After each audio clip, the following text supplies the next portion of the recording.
Ipswich boss Kieran McKenna, Southampton's Ivan Juric, Oliver Glasner at Crystal Palace and Leicester's Ruud van Nistelrooy were the only actual managers of their respective teams. Everyone else? That's right, head coach, including Ruben Amorim at Man United. He took over from Erik ten Hag, a man who had held the title of manager. Might come as a surprise that Amorim's appointment marked the first time ever that Man United had a head coach instead of a manager. But to understand why they made that decision, you also have to get what the difference is between a head coach and a manager. A manager's got a huge range of responsibilities. They're not just in charge of training and player lineups, they're also heavily involved in player sales and transfers. Critical stuff. But a head coach's role is far more focused on team training and performance on the pitch. So whereas Ten Hag was highly involved with decisions around transfers during his tenure, the intention was that Amorim wouldn't be, at least not on the same level. And as the sporting structure at Man United changed under Sir Jim Ratcliffe, people like Sir Dave Brailsford took charge of transfers instead. How all those roles play out in practice may be slightly different at different clubs though. On the other hand, the contracts of actual managers like Pep or Moyes had no limits on their job role and their involvement with transfers and contracts. But those guys are actually in the minority now, and it's a change that's happened pretty quickly. In 2019, there were only 6 head coaches in the Premier League, but by 2025 there were 14. A clear indication that more and more clubs are moving towards a model where the guy in charge is actually only really in charge on the pitch. And the way things are going, it might not be long before all 20 clubs have got head coaches, and the job position of football manager in the top flight is no more.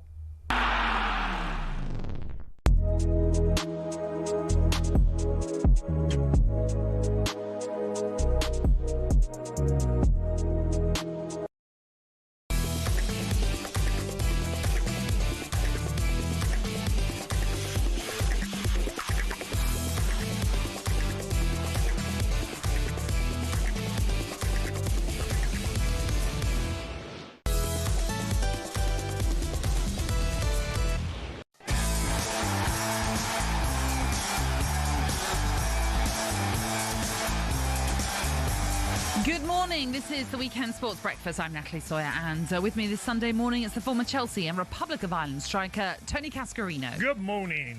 The Championship has got off to a cracking start. Southampton left it very late to defeat Wrexham. Ball down left-hand side of the penalty area. Damien Downs, and he's in off the underside of the bar. Southampton have won it right at the end through Jack Stevens. Yeah, that 95th minute winner then giving Will Still a Hollywood ending on the opening Saturday. Bristol City beat Sheffield United 4-1 at Bramall Lane. Here's Twine, has a touch, shot deflected and in! It's 4-1 for Bristol City. Listen to that reaction from the Bramall Lane faithful. And what next for Morecambe and Sheffield Wednesday? Our very own Jeff Stelling is far from happy about the situation. What matters to the thousand of people whose love of football is going to be destroyed if Morecambe goes bust. Their lives won't be as fulfilled as they are right now, and I'm not sure people really get that. Yeah, we'll have more on the plight of both of those clubs a little bit later on. Liverpool also take on Crystal Palace in the Community Shield later today. That one is live on TalkSport, which we will preview later on. We'll be joined by a host of guests, including the former Palace midfielder John Salako, as well as the former England rugby head coach Eddie Jones, on what is another packed weekend sports breakfast. How are you, Cass? Yeah, really good, Nat. Really good. Nice Saturday? Yeah. No, I watched the Championship games when Southampton took on Wrexham, and then watched Sheffield United get blown away by Bristol City 4-1. Yeah, big win. A couple of things I'm just going to get off my chest now. Oh, already? No, this conversation's happened before. How many substitutions now are there in the game?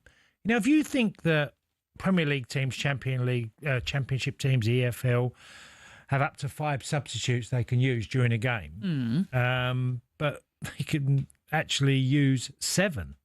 What, on the bench? They can name, they can name 7, and just seeing how often substitutes are happening, it's a challenge for managers and coaches who are looking to, you now start with a team that after 55, 60 minutes, you're probably going to take at least 3 or 4 off. Mm-hmm. And it's become such a common theme in the game where just the amount of substitutes that's happening all the time And Southampton and Wrexham were no different. I think Wrexham made 4, Southampton made at least 4 in the game.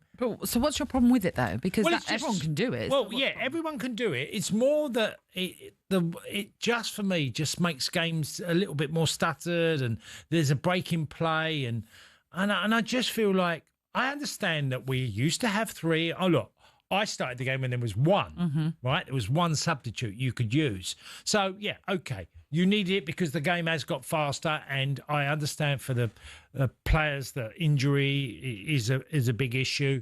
So they went to 3, and now they're at 5, and you can name like 7, and I think 9 in other squads. On the National League, it can be as many as 7, I think. And it feels like it's filtered down all the way in football, where just substitutions are just being made. It's literally 1 on, 1 off, 1 on, 1 off all the time, especially it was.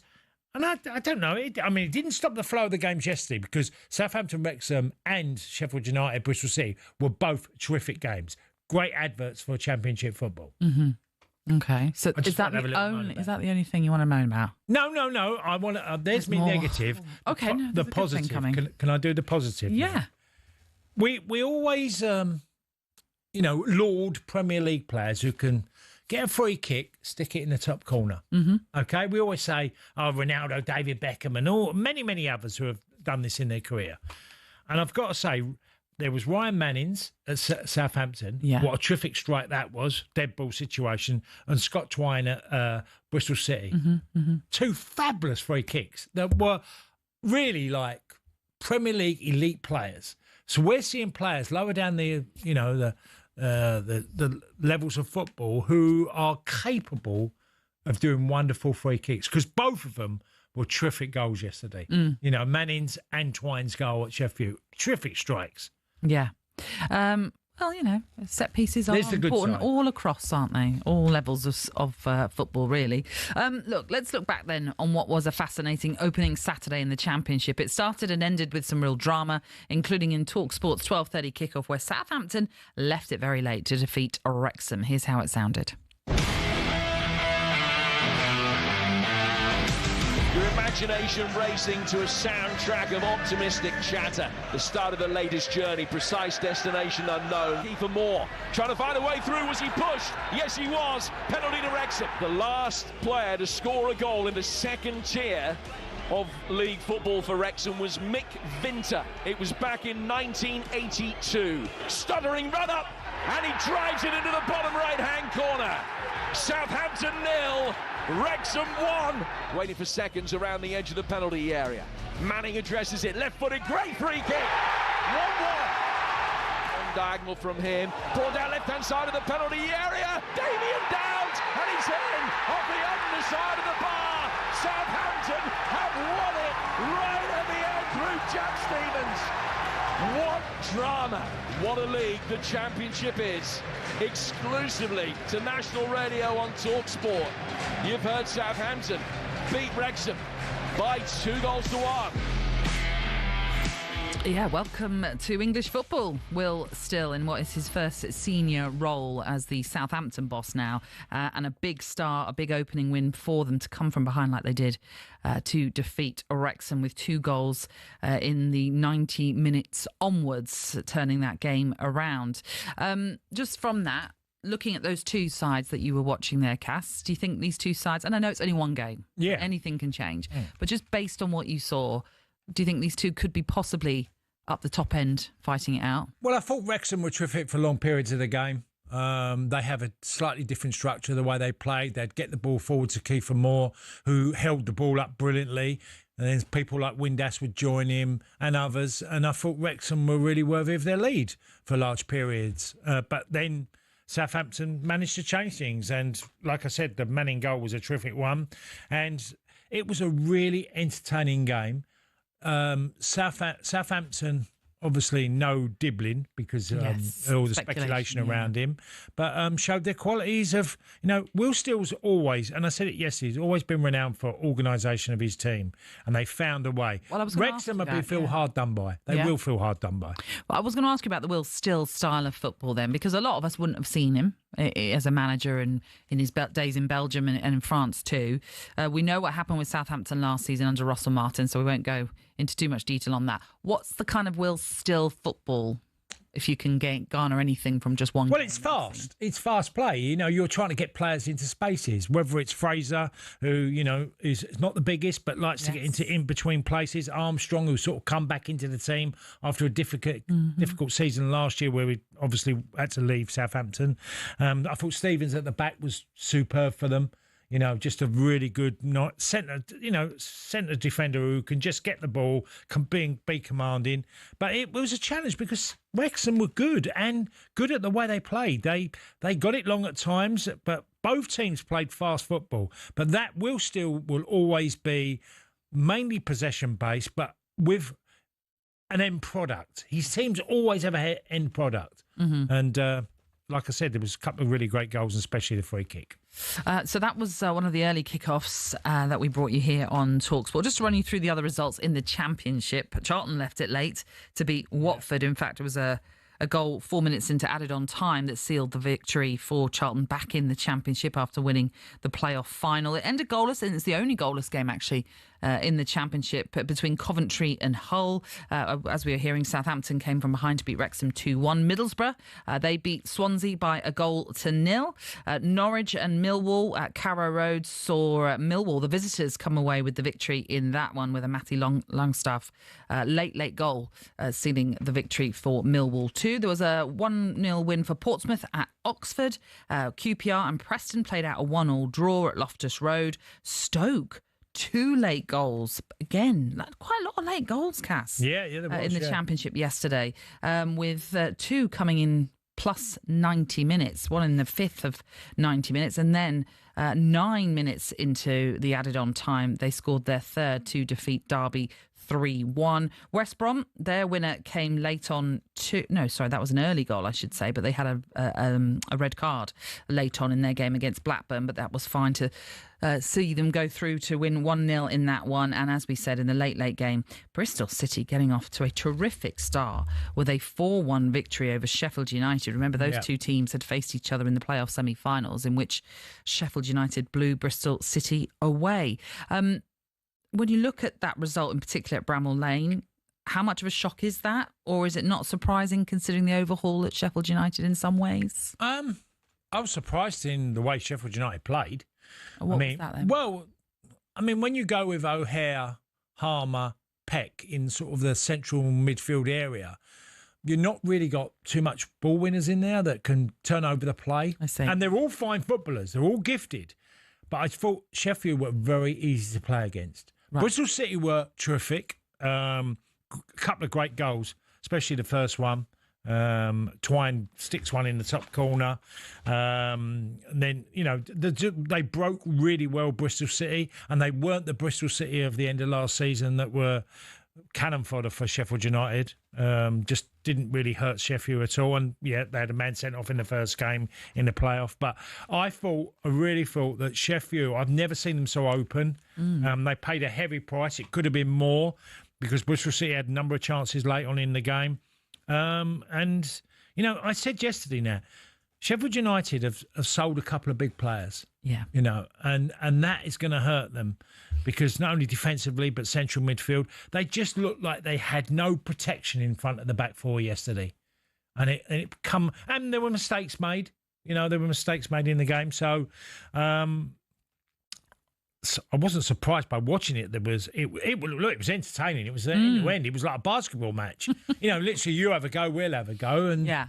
And I just, that was strange because there was some boos at the end, and they weren't quite convinced of the Sheffield faithful. But Bristol City absolutely deserved it. It was really weird in that. There was a period of game. Bristol City started brilliantly. Sheffield come back into it and looked like they were, they get the equaliser through Tyrese Campbell. And then they were knocking on the door for the second. Then suddenly it was in the back of the net 2-1. They come out at the start of the second half and they're 3-1 behind immediately. And never got going at all in the second half, Sheffield United. Okay. All right. Well, look, we'll continue to look back on what was an eventful first Saturday of this Championship season. This is the Weekend Sports Breakfast on TalkSport with NordVPN. Cybersecurity built for every day. Find out more at nordvpn.com/TalkSport.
This is the Weekend Sports Breakfast with the former Aston Villa striker Tony Cascarino, who is with me, Natalie Sawyer. I will take you through until 10 this morning, playing a little bit of Dreams by Gabrielle this morning, because we saw a story in the paper today, Cass, that says most Brits have never done the thing they have always dreamed about doing because they tend to play it safe. Right. 3 in 10 of us hold back from doing what we want to do in life due to fear of judgment from others or fear of failure. Does that echo with you, or are you a bit more risky? Oh, I'm definitely risky. I think you know that, Nat. Yeah. I'm definitely risky, sometimes daft. I've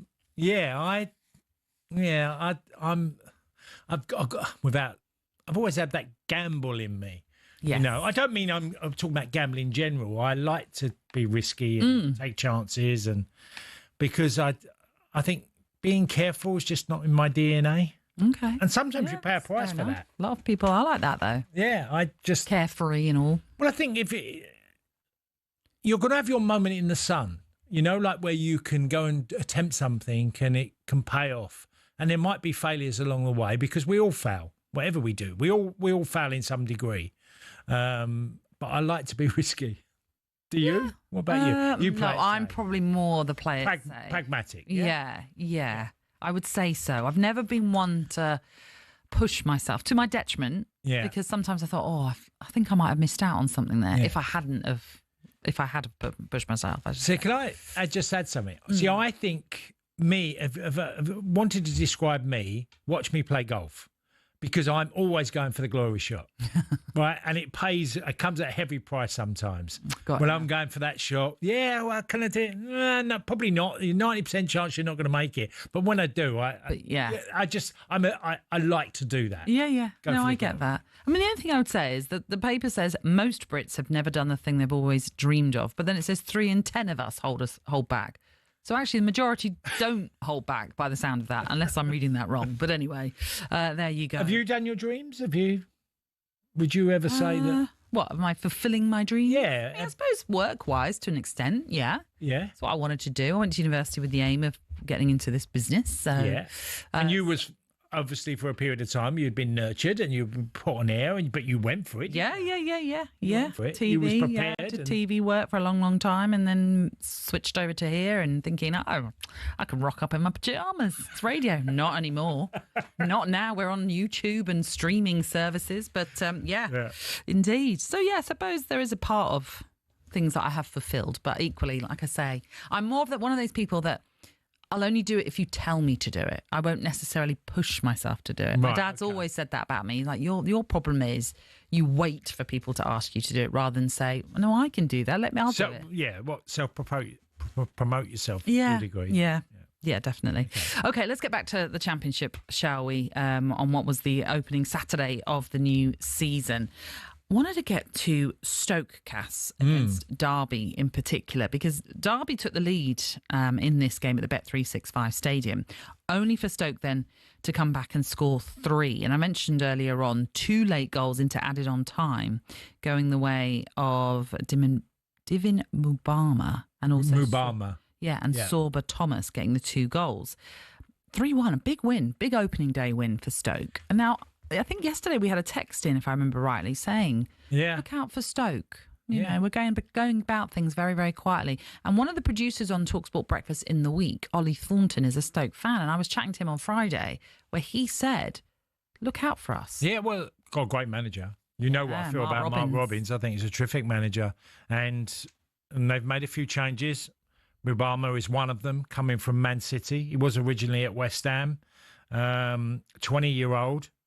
Hardly played. I think he's had 1 appearance for Manchester City. He's played at all England levels of under 15, 17, 18, 19. He's done all of that. But it was a risky one because you're taking the young lad that's played relatively little football, if any, at pro level, into your group in the Championship. What I do know about him, he's lightning quick. And, you know, he's one of them. If it works, it could pay huge dividends to Stoke.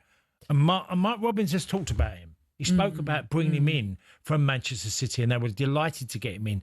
It's a risky one because he's a young lad, but with a lot to prove.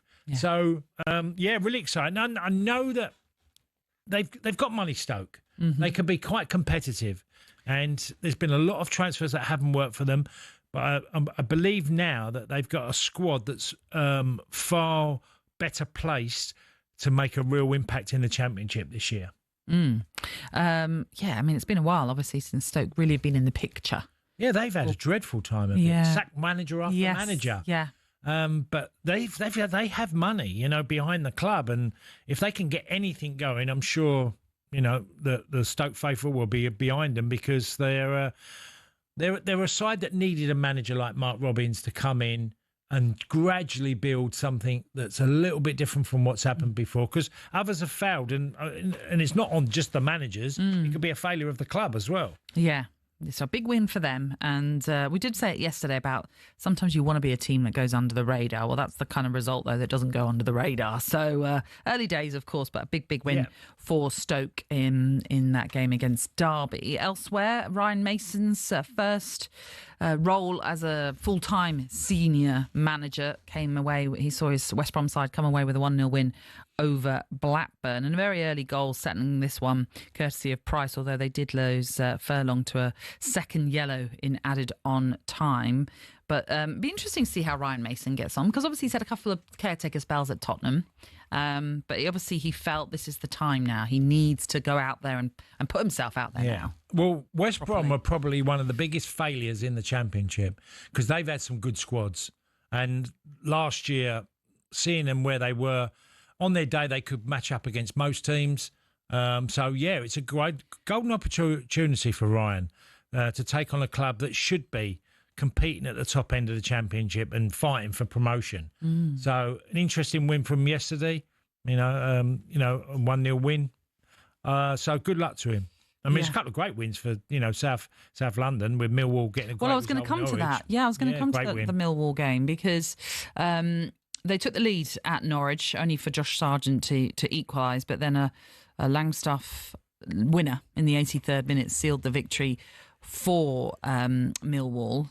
And, we talked about this yesterday, because if you look at Millwall's sort of recent years in the Championship, and let's go back to when they first actually got into the Championship, 8th, 21st, 8th, 11th, 9th, 8th, 13th, 8th. 8th is quite familiar. 8th being the one that's always near the playoffs, and they have been competing in the playoff positions, but always just falling away right at the end. Do you think this could be potentially the year for them? Well, if you said who are probably the bottom six of clubs being competitive with wages and transfer fees, Millwall would probably be in that bottom six. Yeah. They just haven't had the ability to be really aggressive in the transfer market because of the finance, the cost of it. But what you've got Alex Neil, and there's others who have done it, have really organised Millwall and made them a very tough nut to crack. And I wasn't surprised. They got beat, because I watched Liam Manning's Bristol City, and they really do play, a very possession-based game. And Millwall are very good at, when I've seen them, they're actually a very good team at getting high presses, getting players up, really close to the opposition, robbing the ball off them, and being a really hard team to beat as well. So I wasn't surprised that Norwich got beat yesterday at all, because Neil Harris. I was just about to say Alex Neil. There was a lot of Millwall fans who were very optimistic about this season. Yeah. I think I just quickly was going through it while you were chatting there. I think there's 12 new managers in the Championship this season, which makes it all the more intriguing, doesn't it? And two of them will be taking on each other in the game. It's like the generation game, isn't it? Like, you have to remember all the names as a I say 12 new managers. Obviously, some of them are familiar. Yeah. It's that merry-go-round, but 12 new appointments, perhaps, at their respective clubs. And I do add Alan Shin into that, although he was caretaker at Swansea towards the end of last season. It's his first permanent role in charge of Swansea this time around. So, 12, that's quite a number. We do need to take a break, Cass, but I do at one point want to talk to you about, just in general, how much, we'll come to it, about just one game in. You're talking about boos at Sheffield United. I mean, is that slightly early to go with the boos. We'll come to that maybe a little bit later on. Yeah. But look, there's lots for us to continue to talk about today. In particular, I mentioned Sheffield Wednesday, who have Henrik Pedersen as their head coach. It's been a difficult time for them, as we all know, during this summer period. A lot of unknowns going into the opening game of the season as they head to Leicester. We're going to focus on Sheffield Wednesday next.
Who would have thought a sporting event's halftime show could have a bigger impact than the game itself?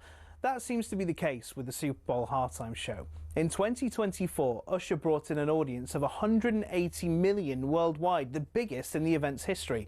But how did singing and dancing get to be the centrepiece of America's biggest sporting event? The first Super Bowl was held in 1967. Initially, the halftime show was a display purely for the fans in the stadium, with marching bands, dancers and American patriotism for all to see. And that's what it was for the first few years. Disney had a go with a few questionable displays in the 1980s, but it wasn't until '93 that we got the first glimpse into the future of halftime shows. Michael Jackson's stellar performance gave NFL execs something to think about. A raft of massive names followed, including Diana Ross, U2, Janet Jackson, who gave us the most famous or infamous wardrobe malfunction of all time. So how many people are involved? To give you an idea of the scale, Rihanna's 2023 performance included 800 people, and experts reckon it cost $13 million. What's even more impressive than some of the names on the bill every year is the fact they do it for free. The artists know the exposure they'll get from doing the show will rocket them up the charts across the world. The Super Bowl halftime show will be a fixture in pop culture for years to come. So the question is, who next?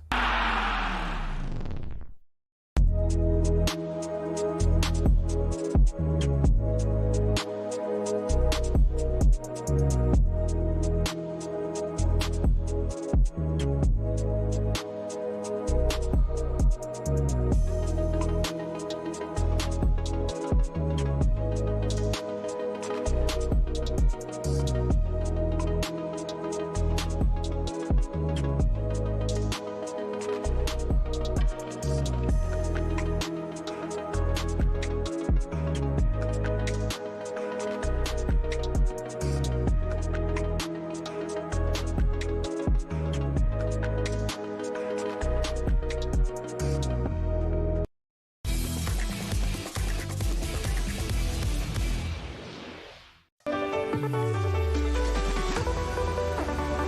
morning. This is the Weekend Sports Breakfast. We're live on your radio, YouTube and smart TV. It's a man who has the freedom of the French city of Nancy, Tony Cascarino, who's alongside me, Natalie Sawyer. A little bit later on, we're going to talk about the future of Morecambe, which is in a very precarious position. Likewise, you probably could say the same for Sheffield Wednesday, although they are still able to play their games currently. Their season gets underway at 4:30 this afternoon as they travel to relegated Leicester, live on TalkSport 2. There was a chance that today's game wouldn't be going ahead at all. Wednesday have been beset by financial problems, which has seen players and staff wages paid late for the last 3 months. Players also leaving, exercising the right to leave after the failure to be paid, and it means they have been left with a threadbare squad. There's also a number of embargoes, meaning they haven't been able to add to the squad as well. So what is the latest on this situation? We'll get a fan's perspective in just a moment. But Barry Bannon, the captain of Sheffield Wednesday, who has been at the club for over 10 years now, joined TalkSport earlier this week to discuss, well, just what's been going on. It was starting to go a bit quiet and getting kind of forgot about, and it's not forgot about here because, like you said, staff members who can't pay mortgages are really struggling, players, families, but the players are all right. We're mainly, it's the staff that we're having to go in and look at every day who are cooking his meals and cleaners and the little things like that that really affect us as players because nothing's help, they're not getting any help.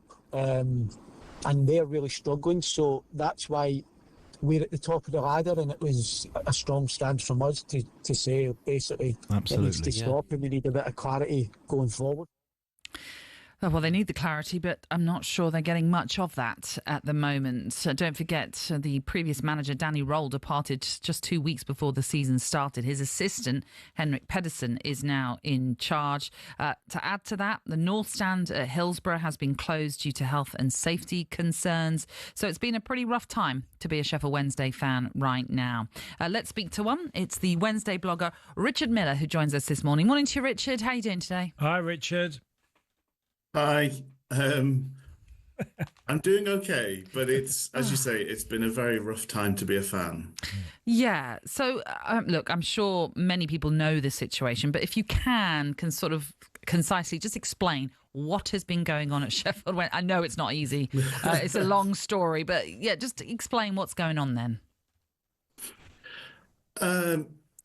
Well, yeah, there's been issues for a number of years with the owner and cash flow and things like that, but it's become absolutely chronic over the last 3 or 4 months.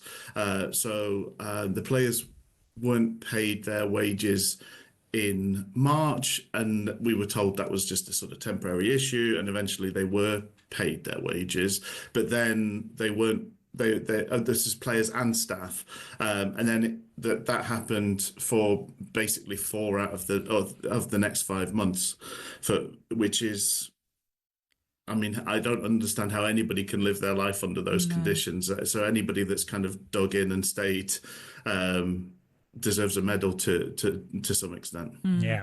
One thing, Richard, that I think really frustrates fans, and when Chanchiri doesn't speak directly and doesn't communicate directly to the club, or it's always through advisors or lawyers. And that in itself tells you everything, doesn't it? He's one of the local sort of journalists said, I think it's been 5 years since he gave an interview to them. It's so rare that we hear from him. When we do hear from him, it's nearly always done in sort of petty terms. And so he held a fan forum last January, which was absolutely disastrous. It managed to sort of alienate the manager. We almost lost one of our best loan players because he's slagged off Southampton that he'd come from, and it's just everything he does makes things worse somehow. He's it's just one thing after another. I mean, it's clear when he first came in that he did put a lot of money into the club, in the sense of he was gambling to go up. That was and we've seen that so many times with many clubs, haven't we, Richard? Unfortunately, yeah. But it's now got to the point where he's obviously decided enough is enough. But he's not also at the same time willing to sell at a fair price, it seems. Yeah, this is the conundrum. We've as fans, we sort of spent all summer wondering, yeah, why, if you can't put the money in, why can't you just get rid of the club? But speaking about, when you look at something, when you see things come to such a disastrous point as we have now, you look back at the past under a new light. And when you do that, even our initial push was done in sort of cheapest, least sustainable way. So what we did was sign players who were coming towards the end of their careers and gave them 2-year contracts or 3-year contracts where nobody would have given them more than that. And so that meant that we didn't have any resale value for those players. We just used up the last couple of good years that they had. And as you say, it was just trying to inch us over the line. Yeah. Goodness knows what would have happened if we'd actually got to the Premier League, because presumably he doesn't have the funds to kind of put any of that sort of money in. But he needs to sell the club, clearly. Of course, yeah. Richard, today you're at Leicester. I'm not sure you'll be that optimistic, but the fans are going to make a statement by turning up for their seats 5 minutes after the start of the kickoff. Yeah, I have to be honest, it's the least engaged I've been with the football side of my team. Somebody sort of, I live in North Wales, and somebody sort of said, "Oh, when are you playing Wrexham?" And at that point, the fixtures were out, and I just hadn't paid any attention to them, because it was just like, hopefully we get there. At least we're playing a game. And that's where we're at. Is that this is a positive.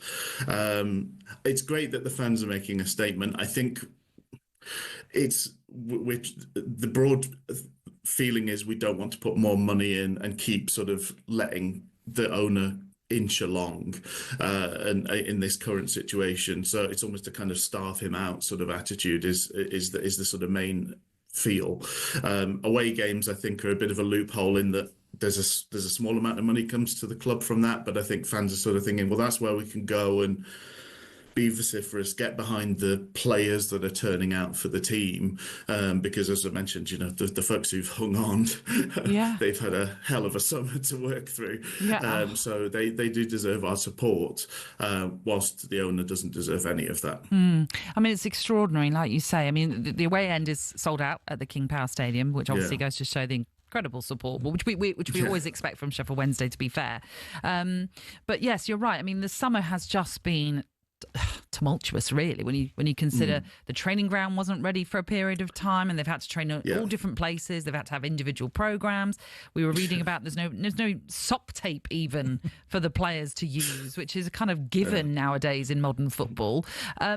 Players have exercised their right to leave the club because of the failure to pay their wages in successive months. So in terms of how many players Henrik Pedersen has, how many does he have to use? I was looking through, so there's 24 players sort of on the squad list. 24 players have got squad numbers, but the players amongst those that have actually started a game of football, a professional game of football in their life, and are fit, I think there's 12 of those. Wow. Luckily, Richard, you got Barry Bannon, because he's been there. His 11th season, is it now, this year coming up? Yeah. And he's played over 400 games for you. He's been the spokesman of the club and trying to get some sort of positive vibe about the players that are still there, are still going to fight for every second on the pitch when they play. And that's all you can expect from them. I mean, genuinely, that might have been the only good bit of news all summer, is that we haven't lost Barry Bannon.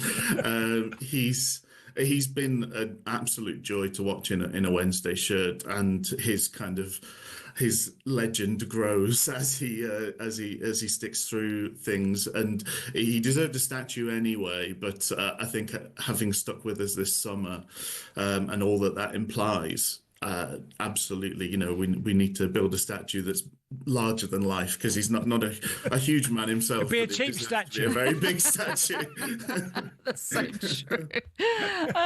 Doesn't even have to be life size. It could just be really little. So just in some ways, Richard, results are immaterial when your club's very own existence is at stake. But can you have any hope for the actual season under Pedersen? Realistically, I think everybody should be predicting us to be last. I think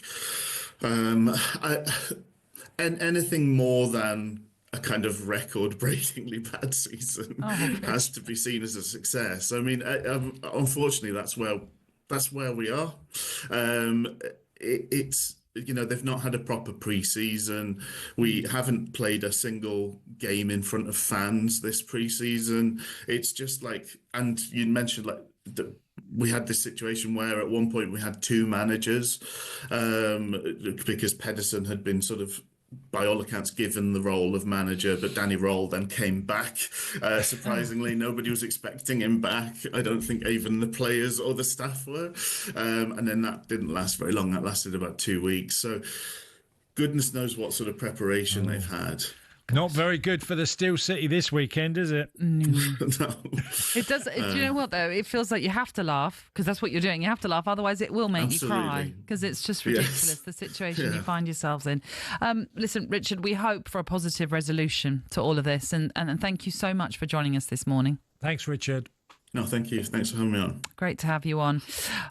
Yes, that's Richard Miller there, whose podcast is called Different Gravy, not just another Sheffield Wednesday podcast. One to tune into, I'm sure, a little bit different. But Leicester against Sheffield Wednesday, that's coming your way today on the TalkSport network. In fact, that's on TalkSport 2, kicking off at 4:30. Now, coming up, we're going to discuss the challenges of moving to a new stadium as Everton are possibly about to find out heading into the new season. This is the Weekend Sports Breakfast on TalkSport with NordVPN. Get your TalkSport exclusive offer today with 72% off a 2-year plan, an extra month and a £50 Amazon gift card for free. Terms and conditions apply. Find out more at nordvpn.com/TalkSport.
Good morning. This is the Weekend Sports No,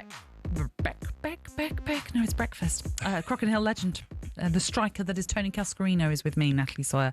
And I saw this message. I think this is why it slightly distracted me. It's from Griff from Kings Lynn. He says, morning both. He says, am I in the twilight zone? Natalie is still on TalkSport. Get a holiday. You deserve it. I'm actually going on holiday today, Griff. But I do feel as though I don't know what day it is, what time of the day it is. You know, I'm all over the place. But yes, thank you, Griff, for acknowledging I've been working quite a lot this week. Yes, yeah, I know you have. Very hard. Was it 9 days in a row? I think so. I mean, I'm just going to say yes, because I don't know. I can't think. Here are some of your headlines today. Manchester United unveiled their new £74 million striker, Benjamin Šeško, at Old Trafford before yesterday's friendly victory versus Fiorentina. West Ham have signed the Leicester goalkeeper Mads Hermansen for around £20 million. And Manchester City's Rodri has suffered an injury setback and is unlikely to be back until after the September international break, says Pep Guardiola. On the Sports Bar Weekender, West Ham hero Carlton Cole said he's not overly concerned. It's a little bit of a setback for them, but it's not a big injury like it was the previous injury when he was out for the whole season. Yeah, that's not a good look. But this one, you could probably take it little. I'll call this a little niggle for him because of what he's gone through already. So yeah, it's not great for Manchester City, but it will. Some other players have to step up, and as simple as that. So whoever's got to take that place, come in, do a job, warm the seat for him, give a good account of yourself, and then let's see where it goes after that. Yeah, I mean, of course, he did rupture his ACL last September, which ruled him out for the season. So, yes, this is just basically a niggle more than anything else, which is obviously the positive. But it's always difficult coming back from a big injury, isn't it? Yeah, there's always that likelihood of maybe picking up a little injury here and there afterwards. Yeah, well, the ACL Nat was normally anyone was about 9 months was the sort of average time. So he's already gone to a year. So he's already been behind. Yeah. And then it's an extra month. Hopefully it is a niggle and he can get over it and get back and be playing. But it was a serious one. It was obviously ACLs are not all plain and simple where they can come back in. Some have done 7 months, but it's been a big one for him. It is that sort of recovery, building up your muscle mass once again, and those sometimes can be the little injuries that you get off the back of coming back. Yeah, from strengthening your knee to suddenly having an issue with a muscle, which may be this case. Although I don't think they've actually said what the problem is, but we will find out, I'm sure, in due course, hopefully. And for more on all those stories, you can visit our website talksport.com. Now, Everton suffered a 1-0 home loss to Roma in what was a pre-season friendly at their new Hill Dickinson Stadium yesterday as they make the transition from Goodison to their new home. So how will they get on next season in their new stadium, and will there be teething problems as they adjust to their new surroundings? This fan, Ty, called the game day phone-in yesterday and said playing at home will feel like an away game this season. I do believe that playing our new home, playing there now is, at least for the first half of the season, I think each match is going to be like playing an away match. Yeah, that's what I kind of said to Kunde. It's going to be new for your guys, and obviously be new for the away team. And you're not going to have kind of that home advantage. Yes, you'll have the crowd on your side, but again, it's new for everyone. So, yeah, that's always the cons of getting a new stadium. Yeah, I mean, Goodison Park was great, but we did need a new stadium, to be honest with you. Yeah. OK, so that's Ty with slight reservations about heading into this new stadium of theirs. But as he said there, sometimes, you've got to make that change because unfortunately, the way football is these days, stadiums have to be of a certain level where you can have more monetisation within that, i.e. more lounges, more all of that kind of corporate stuff, and actually be able to host corporate events when there's no match days. These are the kind of money earners that a lot of clubs need to do these days. So are you understanding where Ty's coming from about slightly concerned about this new stadium and it might feel like an away game more than a home one? Well, there's a number of clubs that have found it difficult when they've gone to a new stadium, and there's a few that have done okay. Have you said to me when Brighton went to the Amex, that's largely been uphill. I think your own club, Nat, Brentford, it's been an uphill, hasn't it, really? Yeah. It's not been... It's not cost you dearly.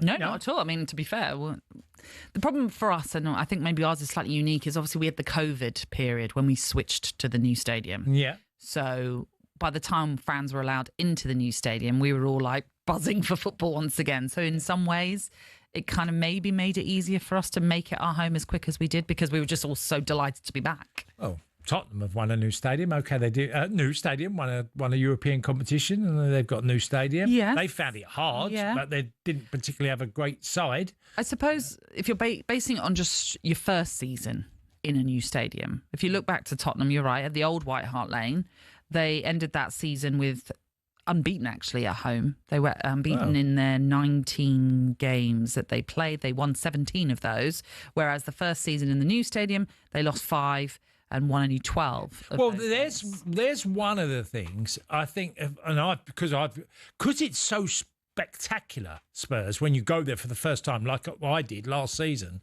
and I remember thinking, cool, imagine playing here as an away player. Yeah, what an unbelievable stadium to play in. You're so right, and I always wished, and I know it was never going to happen because of how it all panned out. But I always wished, in a way, we'd had one season at Griffin Park in the Premier League, just because.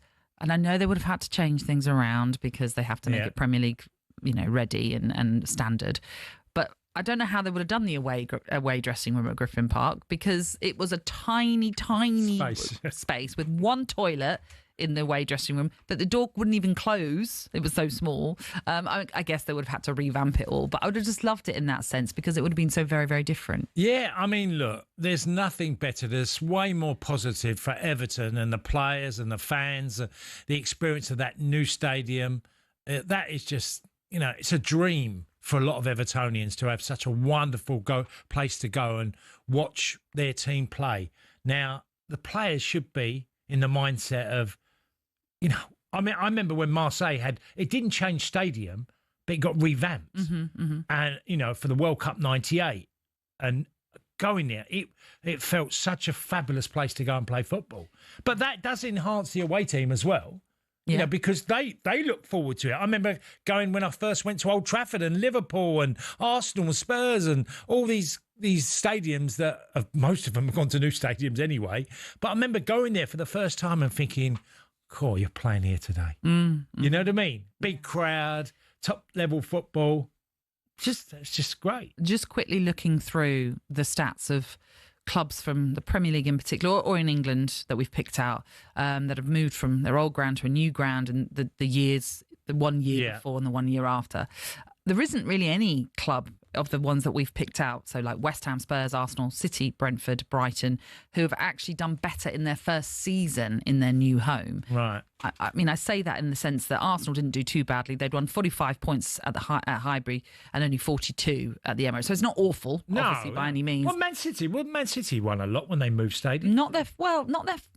Yes and no. I mean, they only won 29 points in their in their last home season at Main Road, 2002, 2003, sorry. Yeah. And then when they moved to the as it is now, the Etihad, they picked up 24 points. The best team of any that we picked out in Europe, Bayern Munich, didn't change at all their record. So from the Olympic Stadium, they won 44 points in their final season. Moving to the Allianz, they won 44 points. Yeah.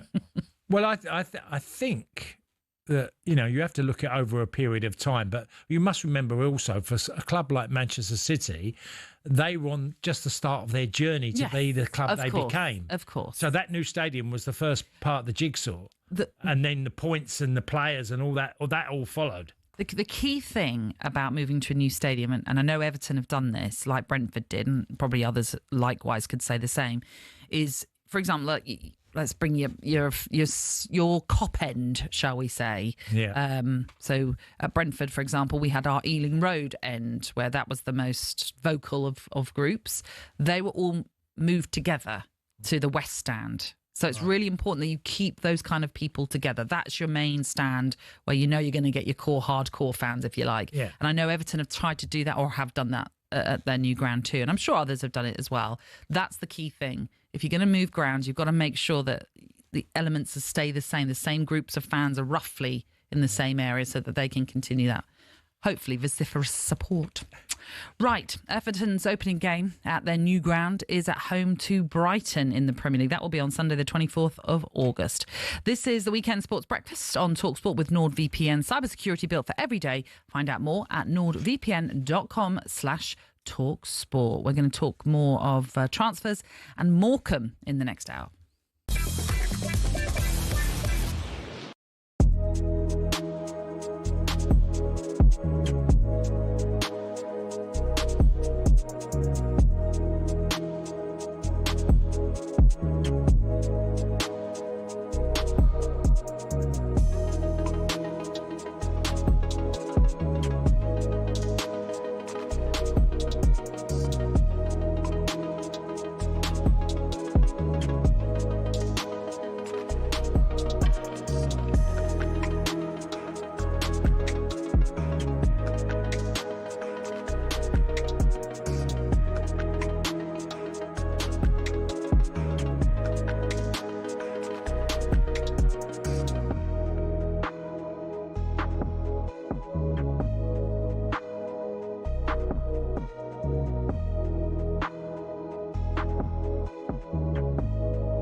Shin pads are a footballer's best friend, even if players like Jack Grealish do wear such small ones you can barely even see them.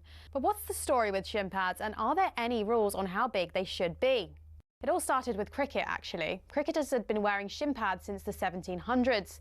They'd been introduced not for leg protection, but instead to give batters a strategic advantage. The idea was that batters could put their leg pads in front of the wicket if they missed the ball, preventing them from being bowled out. Obviously, that all changed when the LBW rule came in, but that was the theory behind them. It was thanks to this guy that shin protection made its way over to football. Meet Samuel Widdowson. He was a cricketer and a footballer. He played for Nottingham Forest back in the late 1800s, and he wanted a way to protect his legs from nasty tackles. Apparently, he'd broken his leg in a match against Sheffield United in 1874 and wanted to stop it from happening again. Naturally, his mind drifted to his other favourite sport, where players had been wearing these pads. Story goes, Widdowson cut up his cricket pads, sewed them into his socks and popped them on before taking to the footy pitch. Ta-da! Shin pads. Like all great genius inventors, everyone took the mickey at first. To be fair, he probably looked quite stupid running around with these on. But it's thought his whole Nottingham Forest team then began wearing them from 1887, and the first known use of them in a match was in 1894, in a match between Newcastle and the then Woolwich Arsenal. Eventually, FIFA clocked on that this protection was pretty important for footballers. Multiple studies have shown wearing shin pads clearly reduces the risk of players getting lower leg injuries. And so in 1990, basically 100 years after Widdowson first put them on, shin pads were made compulsory. It became a part of Law 4 of IFAB. That's the body responsible for setting the laws of the game internationally. But the law doesn't actually specify anything about measurements of shin pads.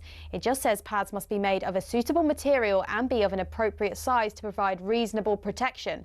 It's really vague, and players can get away with a lot. A lot of grassroots clubs are choosing to ban micro shin pads for obvious reasons, though, especially after a 15-year-old player from Penistone Church broke his leg while wearing them. Still no change from IFAB, though. That's why Grealish and co can still get away with these ones, which are no bigger than a credit card and which seem to offer little to no protection whatsoever.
Good morning, this is the Weekend Sports Breakfast. I'm Natalie Sawyer, and with me it is the former Marseille striker known as Tony Cascarino. Good morning. The Championship's got off to a cracking start. Southampton left it late to beat Wrexham.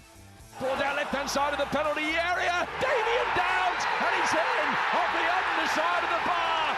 Southampton have won it right at the end through Jack Stevens. There's more to come today as well. What next for non-league Morecambe? Our very own Jeff Stelling is far from happy about the situation. The media, and I include us in that, are more interested in the moment whether Alexander Isak turns up for training for Newcastle United than we are about, the survival of a community club. Well, we'll talk about Morecambe in this hour. And the Community Shield gets underway today as Liverpool take on Crystal Palace at Wembley. The Premier League title is coming back to Anfield after a 5-year absence. Nobody had Liverpool to win the league, and now you think to yourself, why? Why didn't we see it? I mean, those players, nothing changed. Comes back to Salah, he puts it into an empty net and Liverpool lead. The other games in pre-season, I think we've conceded a few chances too much. Yeah, that's not what you want, especially not if you play Crystal Palace. Crystal Palace win the FA Cup for the very first time. This is the biggest achievement what we could give to our supporters. It's a long journey to win a cup final. You need to go through a lot of processes, and that club's building and building. Oh, what a strike from Adam Wharton! Another great opportunity, chance to win another trophy, which would be amazing. It's a long, storied history that has always been slowly heading towards this day. Just a quick word on this one, Cass, just in terms of the importance of the Community Shield. Some say it's just a glorified friendly. Some, though, like Pep Guardiola, even I think Mikel Arteta, see it as a trophy to win. Yeah. Do you stand on it? Well, the standards at the football club is that they, in competitions, because you're playing the FA Cup winners and the Premier League winners, that you're going for it. Mm-hmm. You have to make this really important, because it's not just, it's a curtain raiser for the season. It's more of a statement. We've lifted the first. It's not a trophy as in there's only two people finding it out, or two clubs that find it out. Mm-hmm. But it's the importance of winning it and putting it on the mantelpiece. And we've won, I don't know how many Community Shields have Man City won now or whatever. It must be a good few, I'm sure. So it's important to just keep them numbers coming. Yeah. It's standards at football clubs. Community Shield, they've won 7. 7, yeah. Of the sort of newer era, 4. Yeah, 4. So there you go. Yeah, so it's look, I'm going to look forward to watching the game today. I think they're two, very good teams in different ways, and I absolutely agree with Arnie Slot. Be careful with Palace because they can humble you. Mm-hmm. They're a side that make it difficult, cause you problems, have a really good setup of how they play, a lot of pace in their side, physical attributes as well. There's a lot good about Crystal Palace. Yeah, and, they've had a recent knack of winning at Wembley. Yeah. So, you know, we're talking about semi-finals and a final as well. But we'll have more on that to come. Let's talk about the latest transfer news. And by the way, there's suggestions that AC Milan are in talks with Manchester United over the signing of Rasmus Højlund, in which they want it to be a loan deal with an option to buy. But I'm sure we'll bring you more on that a little bit later on. Yohan Wissa, we're still none the wiser as to the future where he will end up playing, although reports circulating last night suggest that Newcastle have raised their bid to 30 million for the Brentford striker, with club and player hopeful a deal can be done. This comes after Eddie Howe has said he wants players who are committed to the club to stay. This centering on Alexander Isak, who cannot currently rejoin the first team squad and is set to miss their Premier League opener at Aston Villa as things stand. Quite weird. Go on. Committed to the club, and it just feels like there's a bit of hypocrisy here because Don't say that. That's my story. Oh, sorry. Don't say any more on that. Okay, Papers. I'm That's not my allowed to talk about that now. Don't Okay, talk about that's paper story. We'll come to that. But I know where you're coming from, and you're absolutely right. But we'll talk about the Wissa thing first, shall we? Scored 19 Premier League goals. I think had 4 assists last season as well. His best ever season for Brentford and in the Premier League too. So do you see that? Why Newcastle are going for him? What they like about him? Just not just based on those stats, but do you see what there is about them? Yeah, what I like about him is the typical striker that if you bring to a club, and he might not be your first choice, but if anyone's not playing well, he's ready and waiting. He reminds me of that type of striker. That's true, yeah. You know, our centre forward or a big name, or we might have spent a lot of money on, it's not quite happening for him. But Yohan Wissa, if he's called upon, he'll do a job. And you know what? That is so That's true. him. That is so true. And most of his career at Brentford was kind of that. The understudy, will bring you on for 20 minutes or whatever it is, just to see if you can turn games around. And he would pop up with 90th minute sort of equalisers, winners, whatever it was. And it was only really last season that we suddenly saw this player who was consistent, playing week in, week out, and enjoying his relationship with Brian and Burmo. And I think that's the saddest part is that they won't be able to reconnect. But depending on how they opt to use him, which I assume will be down the middle, because he has played on the left for us at times too, you have obviously got Anthony Gordon, you've got Jacob Murphy, who can sort of do the sort of Kevin Schade and Brian and Burmo work. Yeah. And look, they had Callum Wilson before at Newcastle, understudy to Isak, and yes, he was injured way too often. Look, barring a bad injury, I think if you look at Rizza's record, he's pretty durable as a player. Yeah, he's out there more often than not. I would say you want that as a manager. You want the guy that's annoying the other centre forward. If if you ain't doing it, he's going to be ready, and he'll want to come on trying to prove a point. I should be in this team. He's that type of player, and I think that's what Eddie likes about him. Yeah, I remember he said he had a conversation with Thomas Frank at the start of last season about how Thomas said he was going to have a really important season for Brentford, and how basically putting belief into him gave him that sort of spring in his step as he started the new season. In terms of how much of a miss it might be for Brentford, of course it would be a miss, without a doubt, because he's been someone that's just been... It's hard to say, because obviously him and Brian and Burmo worked so well together, but both are really good characters as well, in terms of funny, engaging, kind of, you felt like they got the club, they got that we were sort of a small club in a big pool. Yeah. Obviously how he's behaved over this summer period, if you believe reports, not great. And in that sense, he's lost a lot of affection from Brentford fans. But likewise, Alexander Isak has done exactly the same at Newcastle. He's not a like for like in any way. Of course he's not, with Alexander Isak. But so you imagine if they do still lose Isak, they're going to have to find somebody else as well. They can't just rely on... No, they got Champions League football. Isak. They need two. Yeah. They lose Isak, they need two. And that's why maybe the first part of the jigsaw is to get Wissa in. And then afterwards, their preferred choice to play that role. But I think he'll be fighting for that shirt because he's that sort of character. And you're right, the summer's been a difficult one for him. Look, he's 29 years old. I'm not making excuses for him, but some players at a certain age think it's their last chance at a saloon, of playing a certain football for a football club. There was a bit of a worrying news with their friendly against Atletico yesterday, where Anthony Gordon had to go off with an injury. The suggestion it's a hamstring problem, which we don't yet know more about and how long that could possibly keep him out for. But that would be a big blow, as Anthony Gordon has been impressive since moving to Newcastle. Yeah, I think he's been way more settled. Obviously, it was initially when he left Everton, and he left it under a cloud, didn't he? Very when much. he left Everton. I mean, he settled, and I think we've seen, certainly last year, at times he played his absolute best football. So, yeah, it is a blow. And, you know, Newcastle have had a really funny time of it the last sort of 2 or 3 months. It's been difficult in many ways, many challenges. Last thing they need is injuries. No, but there is some light at the end of the tunnel in terms of transfers, because Newcastle are closing in on a move to sign the AC Milan defender Malik Chow to become their third signing of the summer. TalkSport understands the fee is said to be around £35 million. Defensively, we talked about it. They probably did need a bit of strengthening when they've had a few injuries with Botman, with Cher before. So maybe that's obviously what he's looking at. I think he's versatile as well. He can play across the back line, as a centre half, and I think right back as well.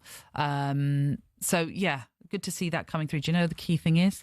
They have to get it done now before someone else comes in. That's the problem, unfortunately, and sadly the story of their window for Newcastle, which is funny. Do you remember that message I put in the group yesterday? Yeah. From that Newcastle fan. Yeah. I thought that was quite funny. Shall I tell everybody what? Well, then you need to tell them all. Yeah, I will. I've just got to find it now. Somebody was like, honestly, Natalie Sawyer's been on most days this week, and every day I've heard her say, coming up next, we ask why Newcastle have been rejected so many times this window. No other club gets treated like this. Crazy. That's the biggest load of nonsense I've ever heard in my life. The reason Newcastle are being talked about is, unfortunately, you are the story of this window. But don't tell me Manchester United have never been talked about in windows. Arsenal, likewise, because we've always been talking about they need a striker, they need a striker, they need a striker. Liverpool didn't do any business really last summer. We were talking about them. It's only because of this window that, unfortunately, has not gone to plan for Newcastle that we are talking about them. They are the story. You've generated the story. So the nonsense of no one gets treated like us. No, well, we all have a bit of a bias to our own club. Of course we do. We all and I feel get like it. we're the we ones protect. unfairly treated. Of That's course. human nature. Of course. But come on. Yeah. Think about what you're saying before you put it out there. Right, this is the Weekend Sports Breakfast on TalkSport with NordVPN. Cybersecurity built for every day. Find out more at nordvpn.com/TalkSport.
morning, this is the Weekend Sports Breakfast with a man who knows how to do a shampoo and set.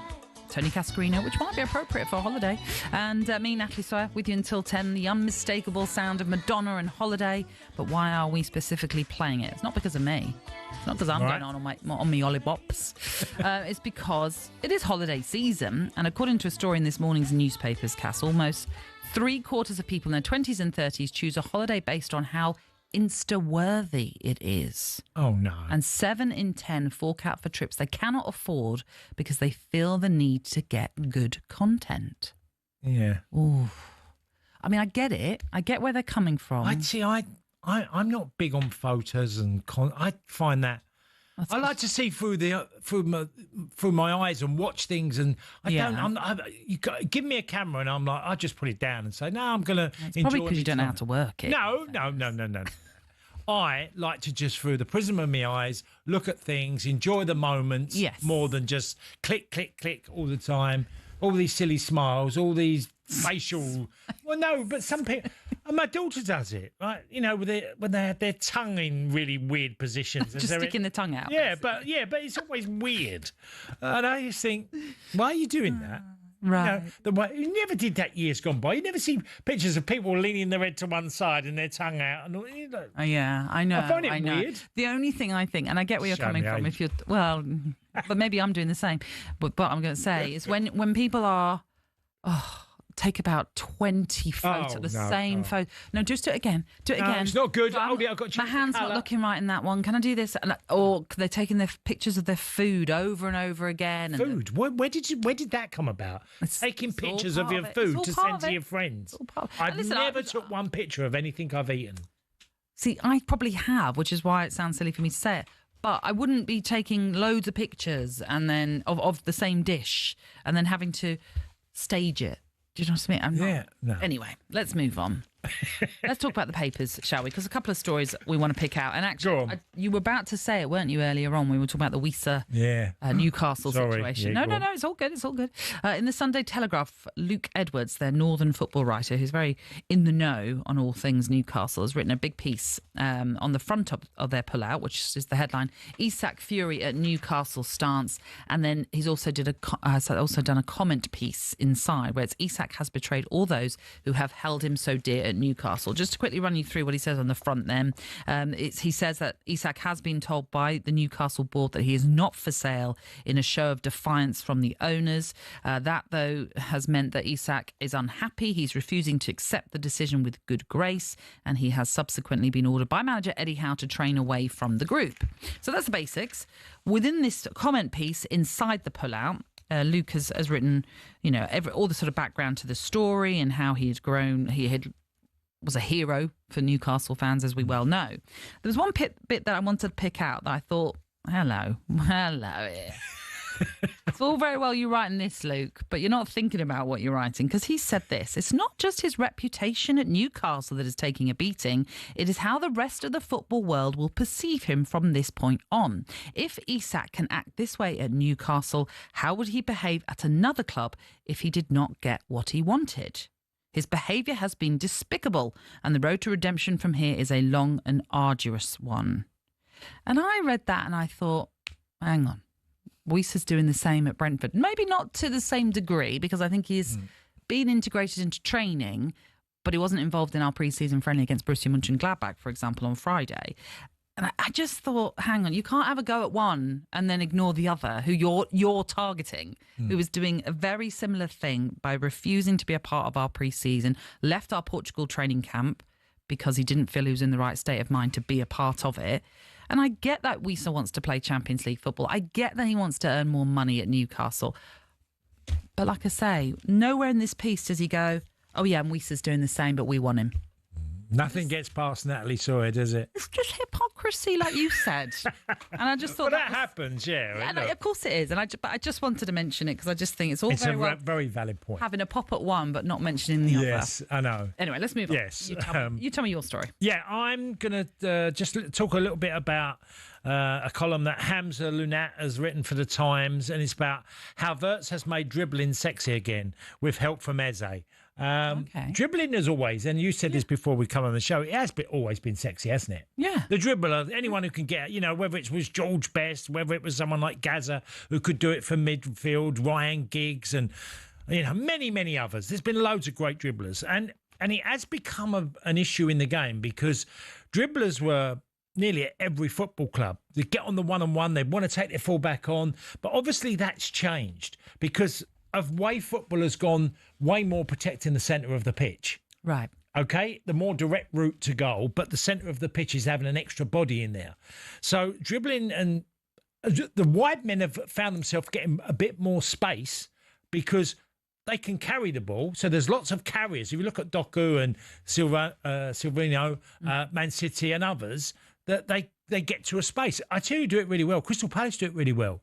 Because Eze might not do it from out wide, but will drive from the more central position, and Sarr will do it for Crystal Palace as well. Ismaila Sarr, who will go into positions to get in dribbling situations. And today in the Community Shield, we've got 4, because you've got Wirtz, you've got Eze, you've got Ismaila Sarr, and also the one that stood out for me was Gravenberch. Because last season, watching him and his role in the team and how he did it so well, was that Virgil Dijk would linger on the ball.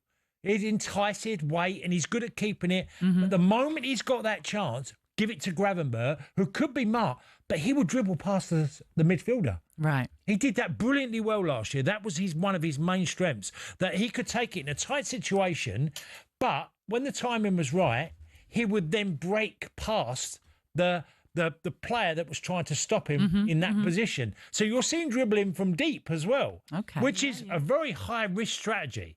Because if you lose that ball, there's a high chance that ball goes in. Yeah, it goes in the back of the goal. So just on the Community Shield today, you're seeing 4 types of dribbling, and I just thought it was a very interesting piece because dribblers of the natural winger that gets on the ball has sort of faded away, but that's because the game's become way more tactical and way more protecting the back 4. Your back 4. Midfield has become really... I mean, how many go to... We talk about there's no 2 up front. How many teams really go 2 in midfield now? Very few. No. Yeah. Very few do it. Yeah. So there's always teams that will. But I just thought it was a very interesting piece by Amza talking about, the sexiness of being the dribbler to eliminate players. I think that's something that's really lovely in the game when you see someone go past someone. I remember watching Jack Wilshere when he first started and he had, before all his injuries, Jack had that ability to do the Gaza, just skip past someone in midfield. Well, that's why I said to you on Friday night, the Malambo at Brentford, the way he could just get through players, his quick feet. I mean, we were all in awe. Eliminate players is great. Yeah. All right. Just a couple of stories then to mention today from the papers. This is the Weekend Sports Breakfast on TalkSport with NordVPN. Cybersecurity built for every day. Find out more at nordvpn.com/TalkSport.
Who would have thought a sporting event's halftime show could have a bigger impact than the game itself?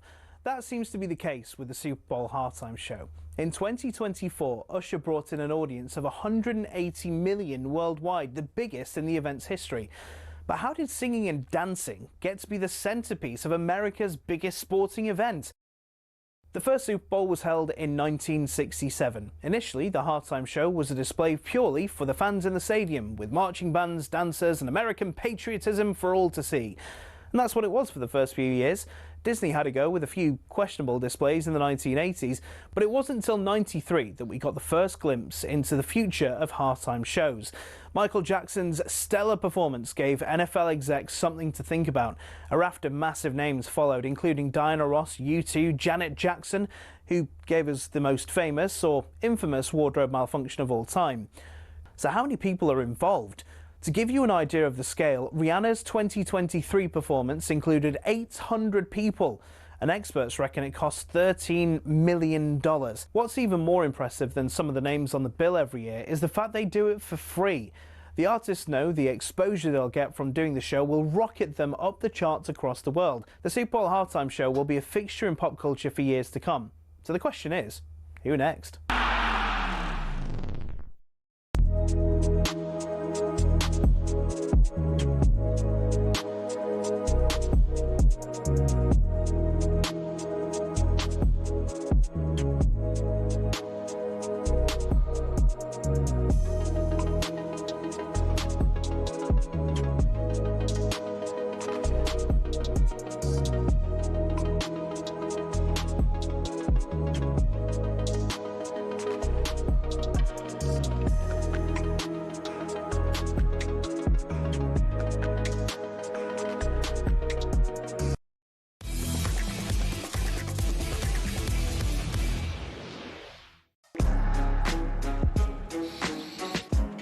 Good morning. This is the weekend sports breakfast here on TalkSport with the former Nancy striker Tony Cascarino and me, Natalie Sawyer.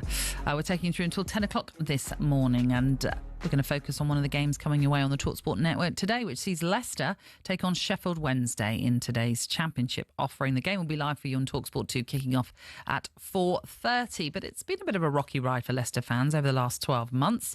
The failed Ruud van Nistelrooy experiment, subsequent relegation. The club have had ownership issues too. Meaning the future of the club has been left uncertain. So how do you think fans are feeling right now, and what will their expectations be for the new season? Let's talk to TalkSport's Midlands reporter and Leicester fan, Jeff Peters. Jeff, how are you doing today? Good morning. Hi, Jeff. Very good morning to you. Yeah, things haven't been so great at Leicester over the last 2 or 3 years, but the team they're playing today, Sheffield Wednesday, wow, what a mess that they're in. What a sad state of affairs at Hillsborough, really is. That put things into perspective. Yeah, it does, Jeff. And, you know, it's been quiet, really, for Leicester, because we've seen some outs. People like Danny Ward and Connor Cody have gone to Wrexham. You've seen Ndidi go to Turkey, Besiktas.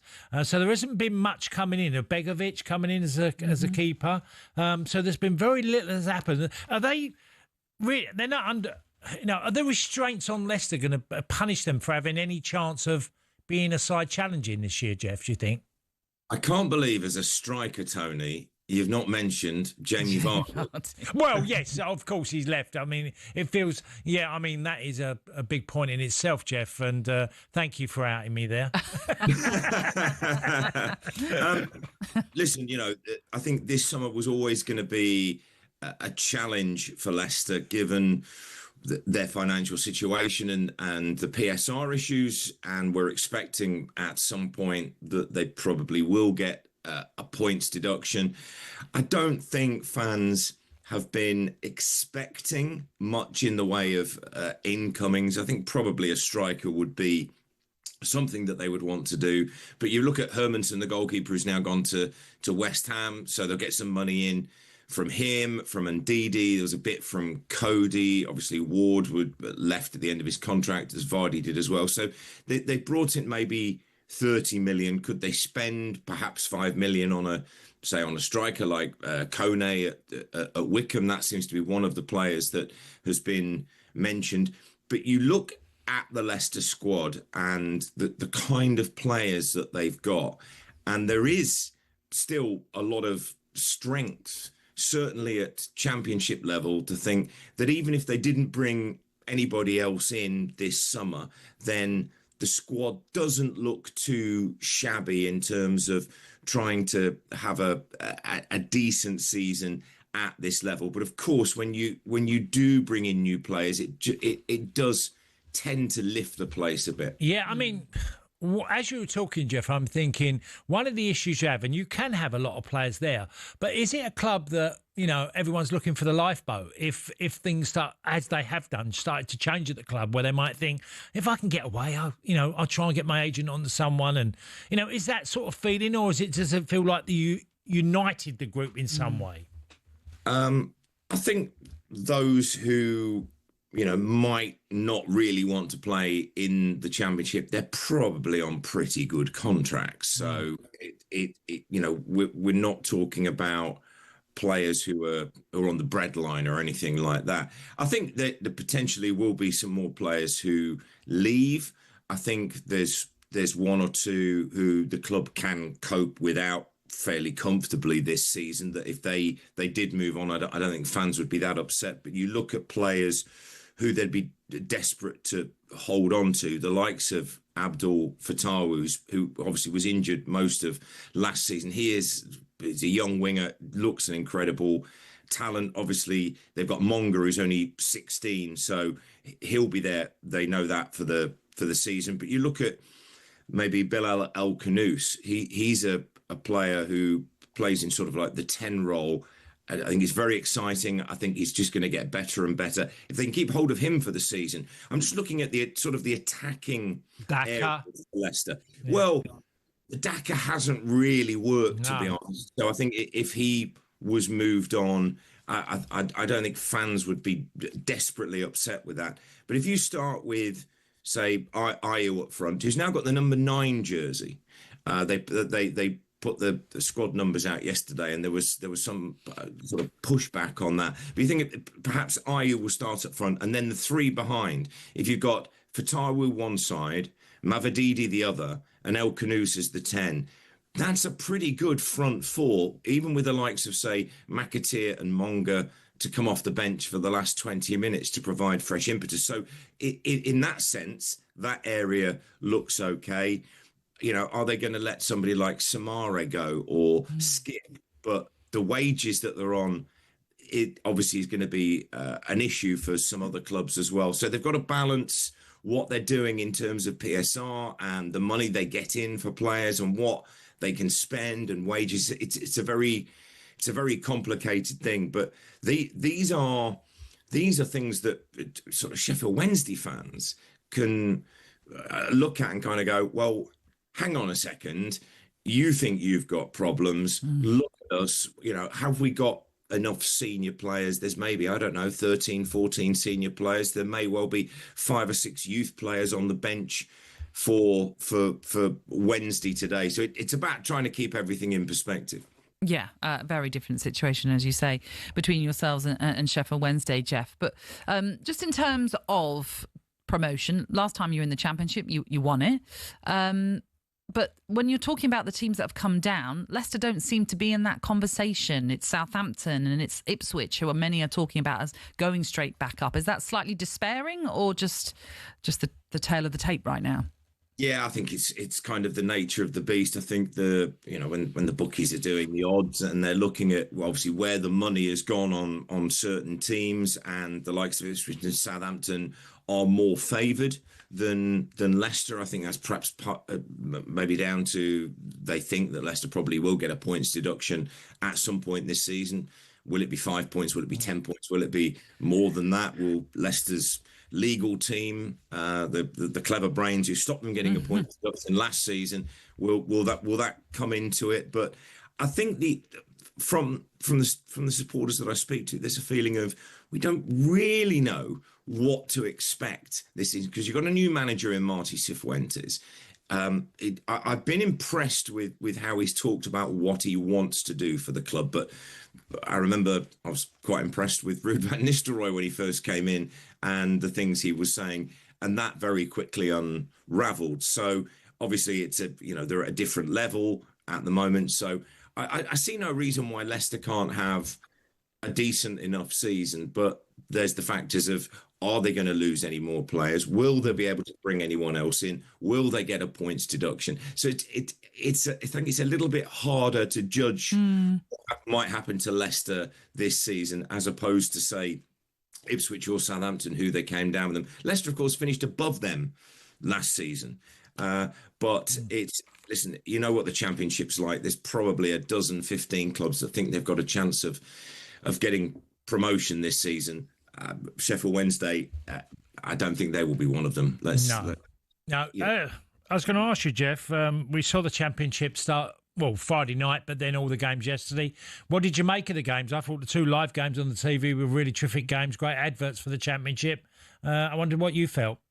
Yeah, I thought Birmingham Ipswich was a cracker to get things underway on Friday. Bristol City winning at Sheffield United. It was only 80 odd days ago that that they met in the playoffs, and Sheffield United won 6-0 on aggregate across the 2 games. But it was a terrific result. You know, Gerhard Struber, first game in charge, and another excellent performance from Scott Twine. Wonderful free kick, very talented player. Sheffield United, they've changed their manager. Obviously, Chris Wilder leaving, and they've got Ruben Sellers in. There seems to be a bit of confusion amongst the supporters there about the direction of travel at the club. In terms of other games, some real drama. Stoke scoring twice in stoppage time to win against Derby. Excellent opening weekend for Portsmouth, who struggled in the league at the start of last season. Millwall hadn't won at Norwich in the league, I think, since the 1960s. Oh, wow. So that was a huge victory for them. New managers, like Rob Edwards at Middlesbrough, Ryan Mason at West Brom. The new bosses going in, both getting 1-0 victories. Terrific for Charlton, just been promoted, tipped to struggle by a number of people. 94th minute winner against Watford, great start for them. You know, the Southampton-Wrexham game, it looked like it was going to be a Hollywood start to life back in the second tier for Wrexham, and there was a Hollywood ending, but not kind of the one that they would have wanted, with Southampton equalising in the 90th minute and then winning in the 96th minute. The Championship has already thrown up some fascinating stories, and no doubt it will across the season, because there are always, you know, Natalie, you remember when Brentford were in the Championship, and the ups and downs, the relentless nature of the Saturday, Tuesday. Suddenly you win 3 games in a week, and you can go up 6 places in the table. You lose 3 games in a week. Suddenly, from thinking that you might be pushing for the playoffs, you're looking at the teams in the relegation zone. It's that kind of crazy division. So we're up and running in the Championship. We had League One and League Two starting things off the week before. And I think for, obviously, a lot of people will be interested in the Premier League back next weekend. But I think the EFL has certainly come to life. And then Leicester Sheffield Wednesday completes that. The Championship first weekend today, where we're expecting, with all Sheffield Wednesday's problems, that Leicester will probably get a victory. But I said with the boys on Hawksby and Jacobs this week, it's got Leicester 0, Sheffield Wednesday 1, Wout Fass 88 written all over it. But so that game's on TalkSport 2 this afternoon. Yeah, brilliant. Do you know what? Speaking of Hollywood, am I the only one that always thinks of Die Hard when Gerhard Struber's name is mentioned? No one. Does that not ring a bell to anyone? Somebody says he looks a little bit like me, or I look a little bit like him. But I always think of Die Hard and Hans Gruber. Hans Gruber. So, you know, Gerhard Struber. It's the first thing that comes into my mind. Die Hard. Cockney slang for. I don't know if it's no. It's definitely not Cockney slang. Is it a Christmas movie? That's the question. That is the big debate, isn't it? I mean, I would never think to put it on at Christmas. No. In fact, I can't remember the last time I've even seen it. But I know plenty of others would disagree with me. Jeff, do you have a say? I don't really care. No, I don't know. People get very wound up about things like that, or whether, you know, is it a scone or a scone, and do you have to jam and then is it Shrewsbury or Shrewsbury? We could be here all day. Absolutely. I just think whatever works for you. Brown sauce, red sauce. Let's not carry this on. Jeff, it's always lovely. Thank you for being with us. Cheers. Always a pleasure. Thank you. Coming up in the next hour, we will be discussing the Community Shield, the traditional curtain raiser to the new season. It takes place from Wembley as Premier League winners Liverpool face FA Cup holders now, Crystal Palace, and we'll be talking to the former Palace midfielder John Salako about the game later on, and it's live on TalkSport. But on the way next, we're going to concentrate on another club who are going through hideous circumstances right now, and we're talking non-league Morecambe next.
Good morning, this is the Weekend Sports Breakfast.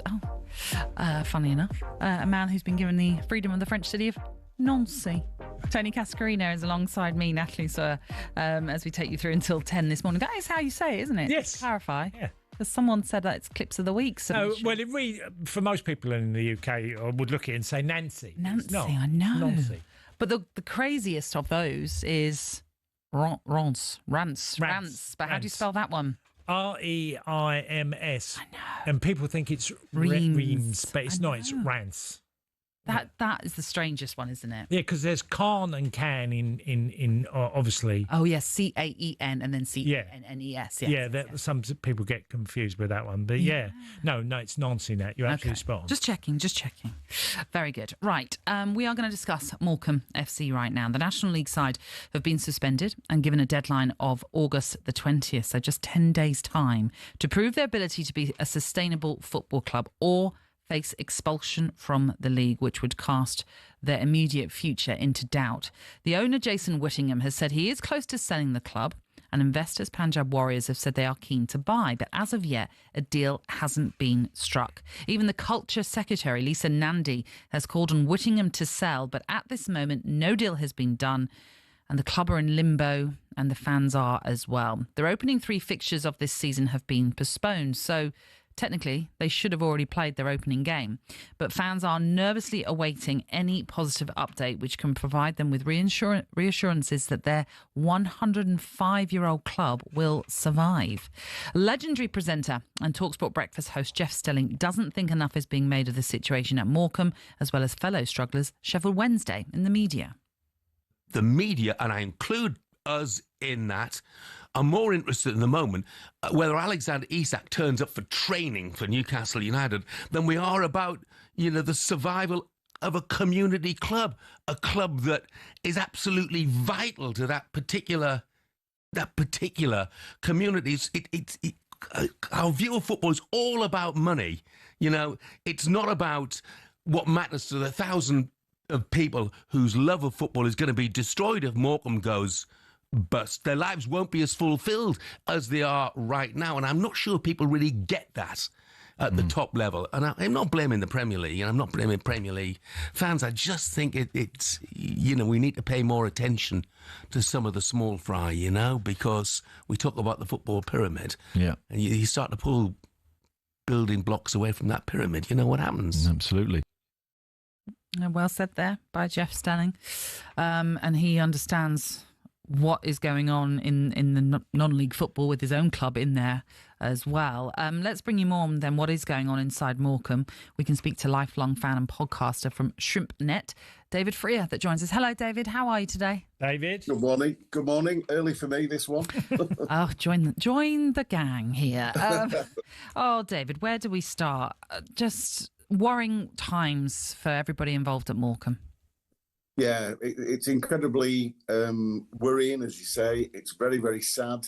It seems to be a situation where they've reached an impasse. The owner says he wants to sell, but all he has to do is, with a flick of a pen, he could sort that out. But he doesn't appear to want to do that for some bizarre and strange reason, which that nobody can work out his motivation. Yeah, look, we were talking earlier about Sheffield Wednesday, and the owner says he wants to sell again, and all we get is the legal reply from advisors or lawyers. Is that a similar case at Morecambe, where the owner, or is he just openly saying I want to sell, but it comes with certain circumstances that need to be met? Well, yeah, that's it, but he's not saying what those circumstances are. And therein lies the problem. That's why everybody's struggling to work out his motivation for saying, yes, I want to go through it. Now, the consortium that are looking to buy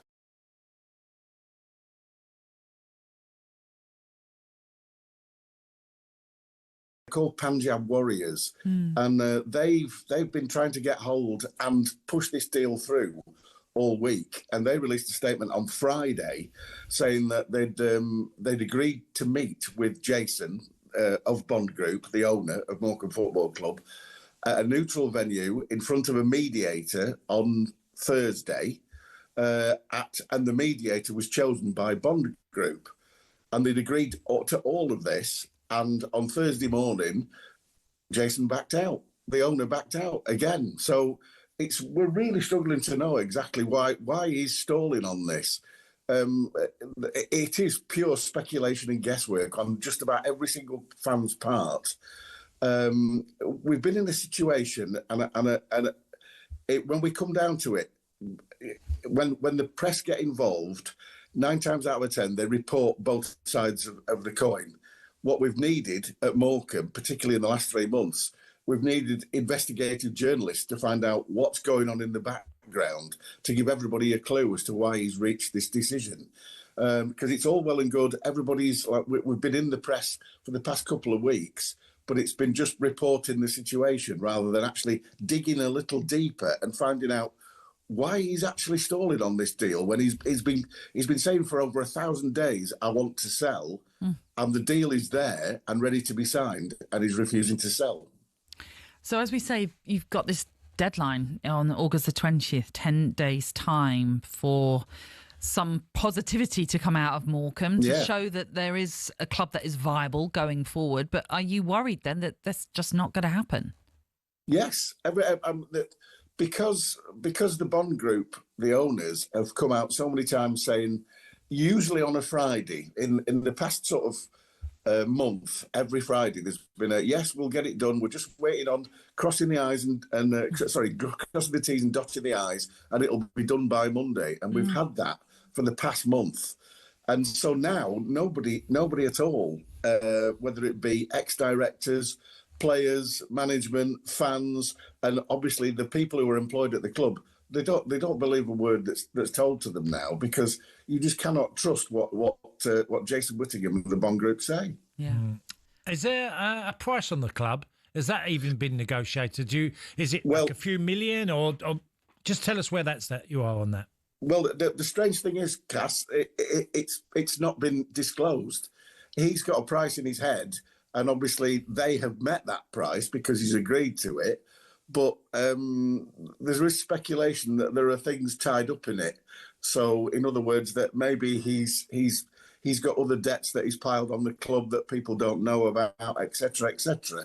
Now, Punjab Warriors are obviously, to actually go ahead with the deal, they've actually paid already quite a large sum of money to keep the club going last season, and with the proviso that they will take the club over. But it's that's the sticking point. I'm told that he thinks, the owner thinks that money that they paid last year to keep the club going isn't included in the sale. So he thought it was a generous donation. I mean, which is ludicrous, and that's what I'm told. So it really is an absolute nightmare of a situation to try and work out. Oh, it's awful, isn't it? When you consider an owner comes in, what was it? I think 2018 he came in, thinking he's coming in to save the club, because at that point they're at risk, I think, of relegation. So there's a positive light at the end of the tunnel with a new owner. Unfortunately, he was also a part owner of Worcester Warriors, who we also know in rugby went into administration. So unfortunately, he's just not been the best of owners in other sports that he's been involved in as well. One thing I just quickly wanted to point out before we hit a break is the community aspect in all of this, in the sense of Bury FC coming together, inviting Morecambe fans to their game. And I know Preston in the Championship have said that any Morecambe season ticket holders for their home game against Leicester next weekend will be allowed in free of charge. I suppose, as much as it's hard to think about, well, you don't even know what's going to happen to Morecambe, it's just nice to see and hear that the football community is trying to at least help fans in some way. It's been an absolutely fantastic response, I have to say. I was one of there was probably about 200 to 250 of us went to Bury yesterday and got a fantastic welcome, and it was free in because I was wearing my shirt, so which was fabulous. And Harrogate Town in League Two did exactly the same. Oh, brilliant. Kendal Town in the Northern League did exactly the same, and Kendal's about 25 miles north of us. But like you say, Preston came out yesterday morning and said that any more fans turning up with a season ticket or a shirt next Saturday would be allowed into Deepdale for free. We've had numerous fans of loads of clubs. I have to say, mostly League One, League Two, and the odd Championship side coming on our web pages, etc., and wishing us good luck. It tends not to have permeated to the sort of fans of the top teams, and I can understand why, because they see it as, it's just sort of little old Morecambe in the National League, and but the response from teams around us. I bumped into I was walking the dog yesterday morning. I bumped into 2 Port Vale fans who were up in Morecambe at a caravan, and they were saying, we really hope we survive. We enjoyed our time coming to Morecambe, and it's a really friendly club. But as you've said, the community aspect is so important. The facilities at the club, obviously, we moved to our new ground in 2010. And it was built as a community hub. We have the blood bank. It uses the offices there to actually do blood transfusions and take blood from people. We've got the people like we've got the community sports aspect. We've got a cancer care morning where people who recover from cancer come in for coffee and cakes. We run that. We've got Armed Forces Veterans morning where they come in for coffee and cakes. We've got the whole club is just, it's really, really sad what's going on, because the staff, I've been in the club twice this week, and the staff are still there and they've not been paid for 9 weeks. They've had no money, and they're still volunteering. Yeah, well, they are. A club like Morecambe is the lifeblood of Morecambe itself, and we can understand that the community feeling around the area. Listen, David, it's been great to have you on. Thank you for being with us. Thank you. And we wish you the best and hope for good news.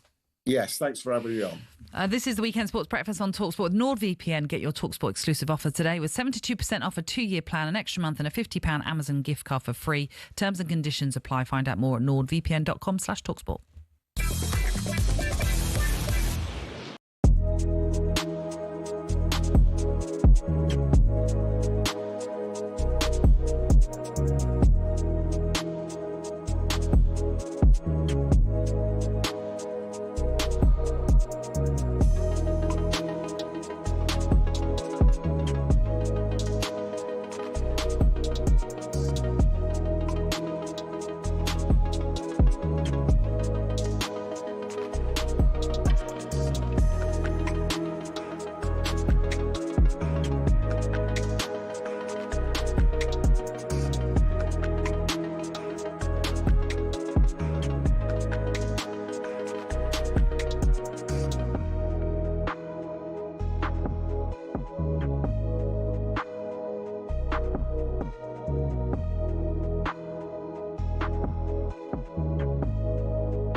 Shin pads are a footballer's best friend, even if players like Jack Grealish do wear such small ones you can barely even see them. But what's the story with shin pads, and are there any rules on how big they should be? It all started with cricket, actually. Cricketers had been wearing shin pads since the 1700s. They'd been introduced not for leg protection, but instead to give batters a strategic advantage. The idea was that batters could put their leg pads in front of the wicket if they missed the ball, preventing them from being bowled out. Obviously, that all changed when the LBW rule came in, but that was the theory behind them. It was thanks to this guy that shin protection made its way over to football. Meet Samuel Widdowson. He was a cricketer and a footballer. He played for Nottingham Forest back in the late 1800s, and he wanted a way to protect his legs from nasty tackles. Apparently, he'd broken his leg in a match against Sheffield United in 1874 and wanted to stop it from happening again. Naturally, his mind drifted to his other favourite sport, where players had been wearing these pads. Story goes, Widdowson cut up his cricket pads, sewed them into his socks and popped them on before taking to the footy pitch. Ta-da! Shin pads. Like all great genius inventors, everyone took the mickey at first. To be fair, he probably looked quite stupid running around with these on. But it's thought his whole Nottingham Forest team then began wearing them from 1887, and the first known use of them in a match was in 1894, in a match between Newcastle and the then Woolwich Arsenal. Eventually, FIFA clocked on that this protection was pretty important for footballers. Multiple studies have shown wearing shin pads clearly reduces the risk of players getting lower leg injuries. And so in 1990, basically 100 years after Widdowson first put them on, shin pads were made compulsory. It became a part of Law 4 of IFAB. That's the body responsible for setting the laws of the game internationally. But the law doesn't actually specify anything about measurements of shin pads. It just says pads must be made of a suitable material and be of an appropriate size to provide reasonable protection. It's really vague, and players can get away with a lot. A lot of grassroots clubs are choosing to ban micro shin pads for obvious reasons though, especially after a 15-year-old player from Penistone Church broke his leg while wearing them. Still no change from IFAB though. That's why Grealish & Co can still get away with these ones, which are no bigger than a credit card and which seem to offer little to no protection whatsoever.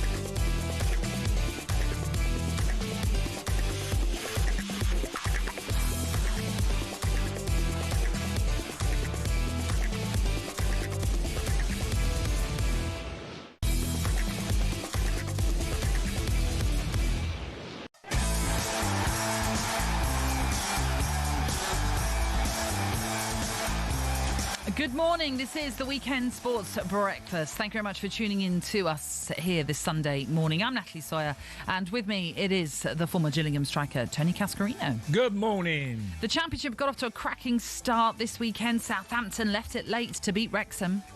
Ball down left-hand side of the penalty area. Damien Downs, and he's in on the underside of the bar. Southampton have won it right at the end through Jack Stevens.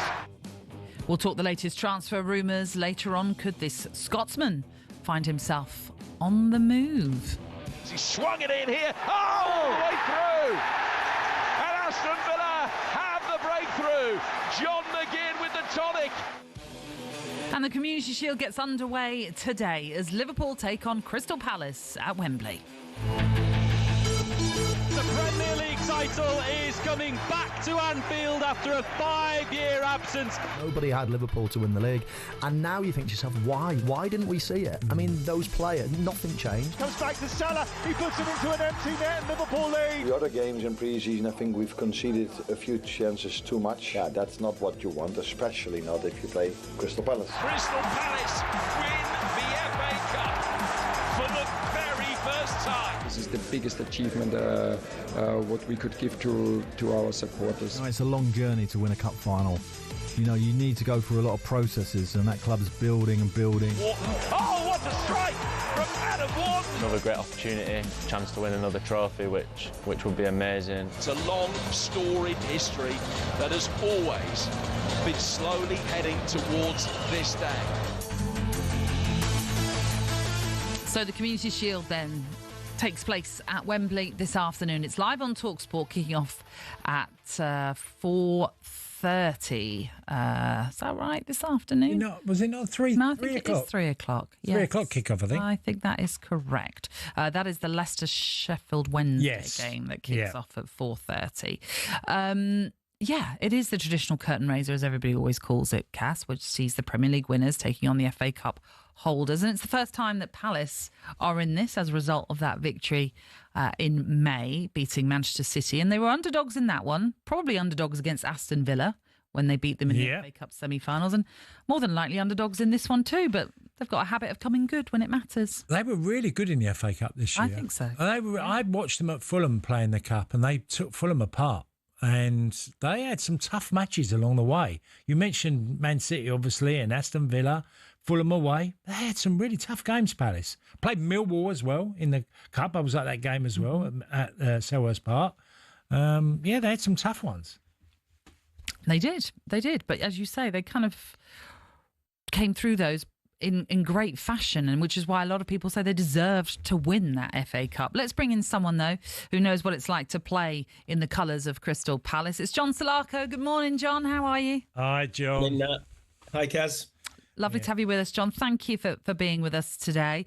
I suppose quickly we should talk about the fact that it's not been much transfer activity with Crystal Palace in this summer window, but a lot of that is also the fact that you haven't lost any of the players currently that have been talked about, which is a bonus coming into a game like this.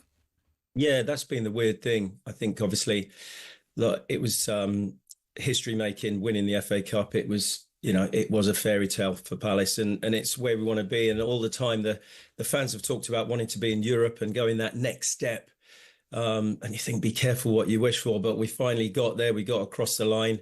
And it's just been tainted by this Europe. Obviously, we should have gone into the Europa League, and now it looks like we're going to be in the conference. I'm not confident this hearing would have gone our way on Friday. I think we're here tomorrow where we are. But, the first game's on the 28th. It's the first home game. Sorry, I think it's the 21st. It's the first home game. It'll be either Midtjylland or Fredrikstad in the Europa Conference. But we're looking at it and we're just praying and holding on to players, and we're waiting for this, begging for this transfer window to close, because it looks like Gay will go. Eze looks like he might go as well, which would be massive, massive losses. And, we signed Sosa, which is I think he's a sort of a bit of competition for Tyreek Mitchell at left back. And that's it, really. That squad looks light going into Europe and going into this Premier League season. Yeah. Well, Glasner has, only echoed what you're saying, John. He's concerned about the lack of activity at the football club.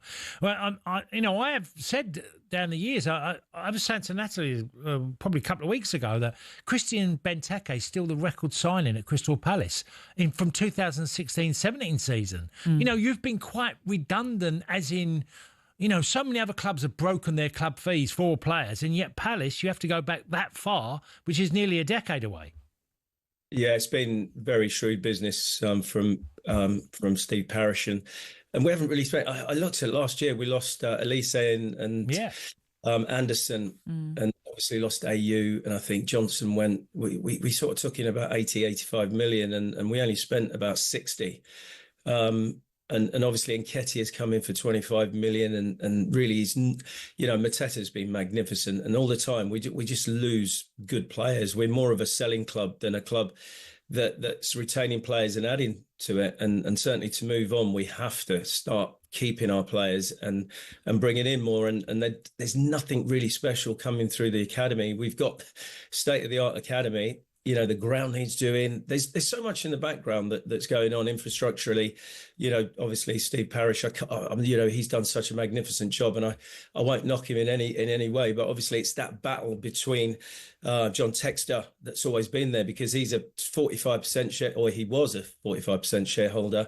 But Steve Parish runs the club effectively, and he's won it out for the last couple of years. So, March the 1st, when we were supposed to have sorted ourselves out for Europe, we were just playing Millwall in the 5th round. So, we're a club that look to stay in the Premier League and have a good cup run, and certainly, maybe sell the odd star and bring a few through. So Elise for 8 million, Eze, we brought in for sort of 18 million. So, Gay was 19 million. There's been some shrewd business, but Dougie's gone now. Dougie Friedman, I think he's gone to Saudi. That's right, who is instrumental to, all these players coming in, signing players like Adam Wharton. So, look, it's a difficult situation, Kaz. I look at teams that have won the FA Cup and struggled, your Portsmouth, your Wiggins, Birmingham. You win that FA Cup, all the fans are saying, we want to be in Europe, but you do need the backup, you need the squad to be able to cope with that. I mean, West Ham won it a couple of years ago, didn't they, under David Moyes?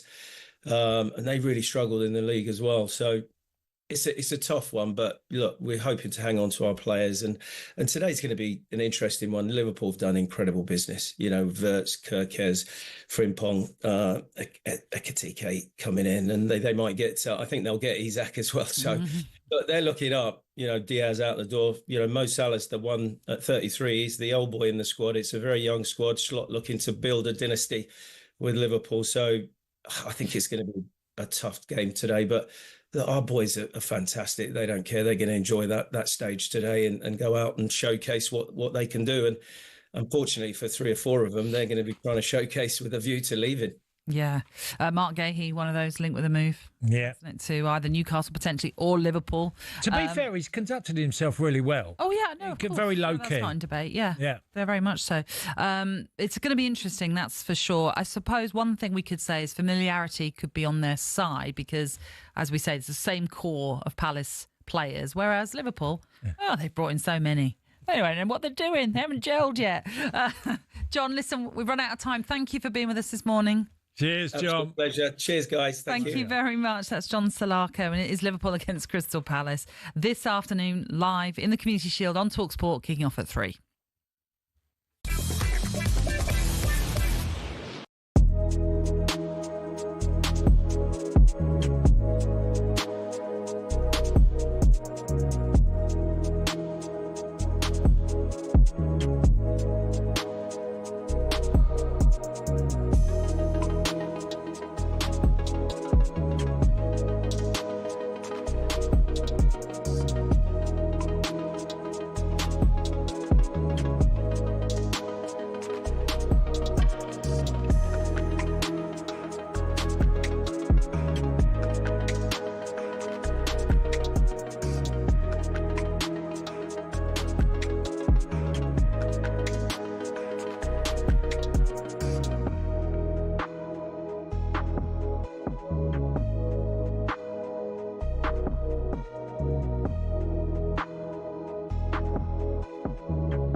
This is the Weekend Sports Breakfast with a man who once got 2 assists in an FA Cup semi-final, Tony Cascarino, alongside me, Natalie Sawyer, as we take you through until 10. And this is Fantasy by Mariah Carey. The reason we're playing this one today is because of a story in the Sunday Mirror, which has got the headline, Codpiece and Chips. The US pop icon has revealed on Alan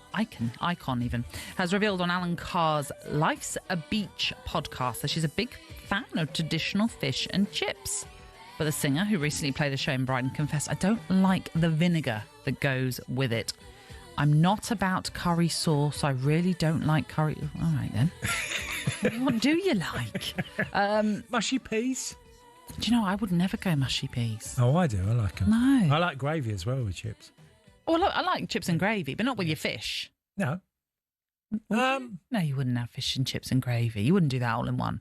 No, I wouldn't get the gravy as close to the fish. No, I'd have that it would a little bit on upset the me a side, lot. Yeah. Okay, yeah, because I don't mind the curry sauce from a fish and chip shop, but I have to have it in its pot on its side and then dip. Yeah.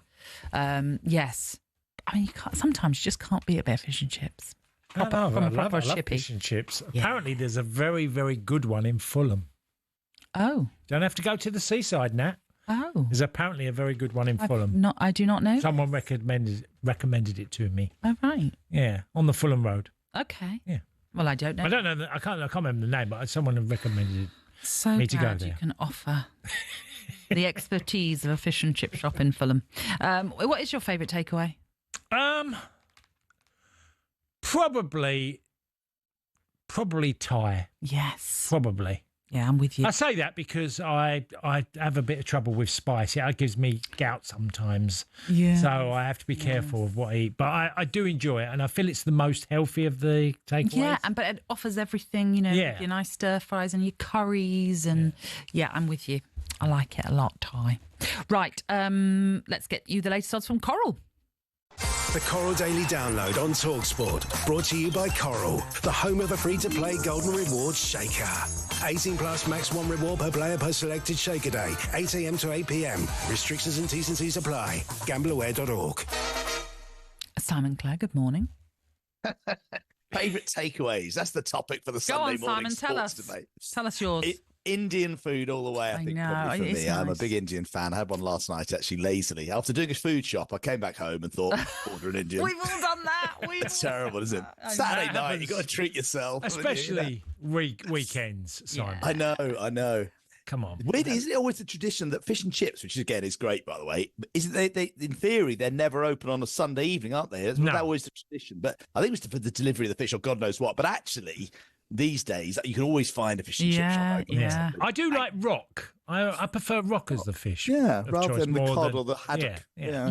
Do you know my excuse as well with takeaways is when we've got, like, I'm going on holiday today. So it's been last few days, we'll have a takeaway. We'll have a takeaway. Exactly. No point buying fresh food in. Get a takeaway. Just get a takeaway. It's just lazy, but Right, let's talk about what's coming up on TalkSport later today. The Community Shield, Liverpool against Crystal Palace, Simon. Yeah, certainly, it's always a big curtain raiser, trip to Wembley. You could say the Liverpool fans have been spoilt in recent years, with obviously success, whereas for Palace, this is massive. I live very close to Crystal Palace and have lots of friends, nearly all of whom seem to be going to this game. It's an opportunity to get back to Wembley after their victory last year. They're outsiders again. It's 4-1 in 90 minutes. Palace, 3-1 the draw, 4-6 Liverpool, a strengthened Liverpool after winning the Premier League title. And to lift the trophy, whether it's an extra time penalties, it's 2-1. In fact, there's no extra time. Is there the Community Shield? I think it goes straight to penalties. We can't quite remember. 2-1 Palace, 4-11 Liverpool. Probably, it's not dissimilar odds in many ways to the odds in the FA Cup final. In fact, I think Palace are slightly shorter today than they were to beat City. So they've done it before. They like being underdogs. And do you feel that, Liverpool should have too much strength for them, or do you think it could be another surprise upset? Personally, I think Liverpool will get over the line today. Palace are a very difficult. Arnie Slot spoke about it all weekend, and I know that managers always big up the opposition. Why are you laughing? I know, why are you laughing? I think they'll get over the line. Like it's going to be. No, I think it'll be a tough game. Palace are really well organised.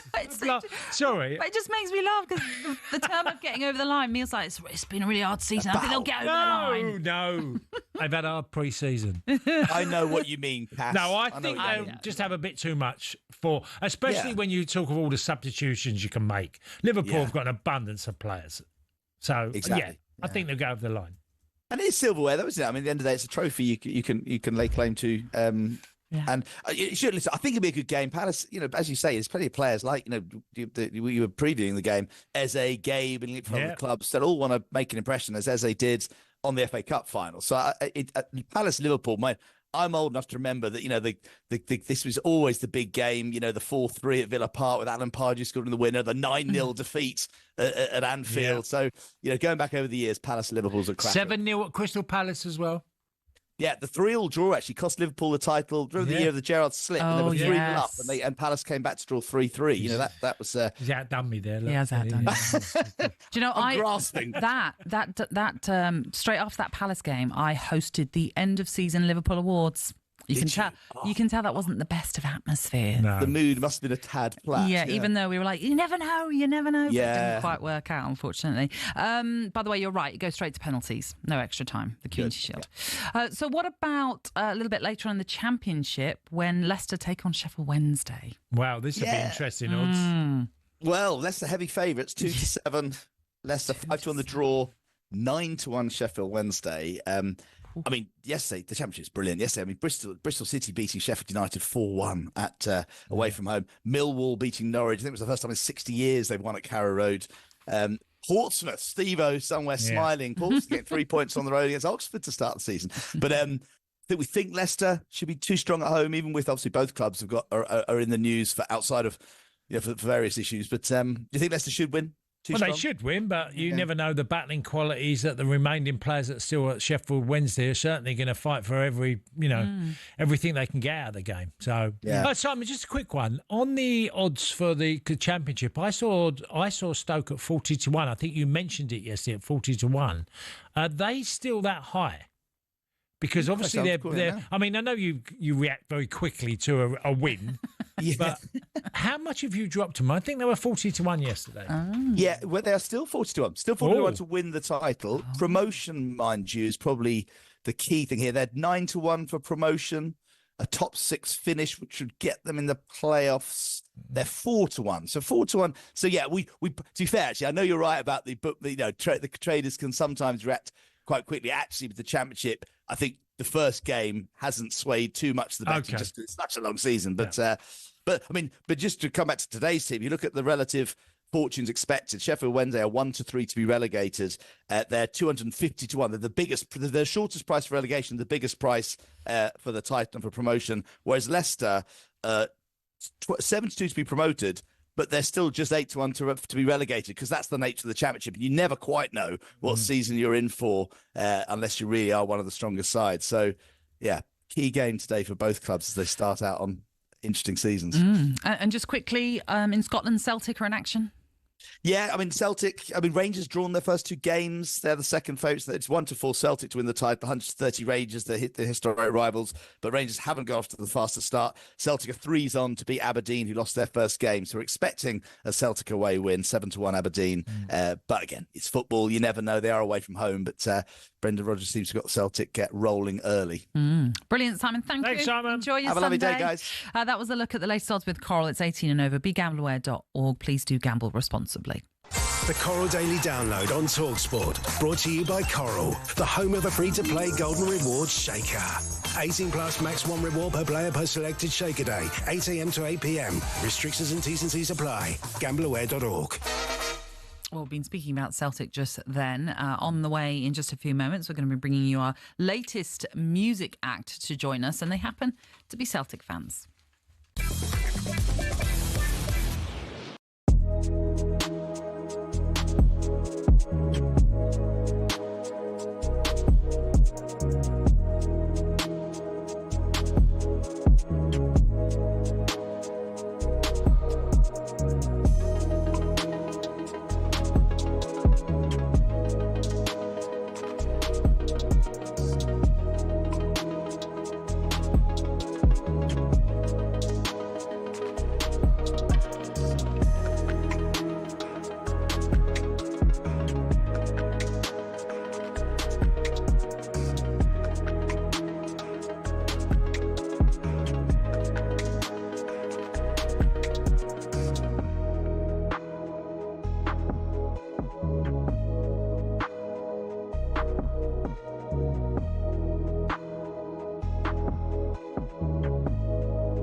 would have thought a sporting events halftime show could have a bigger impact than the game itself?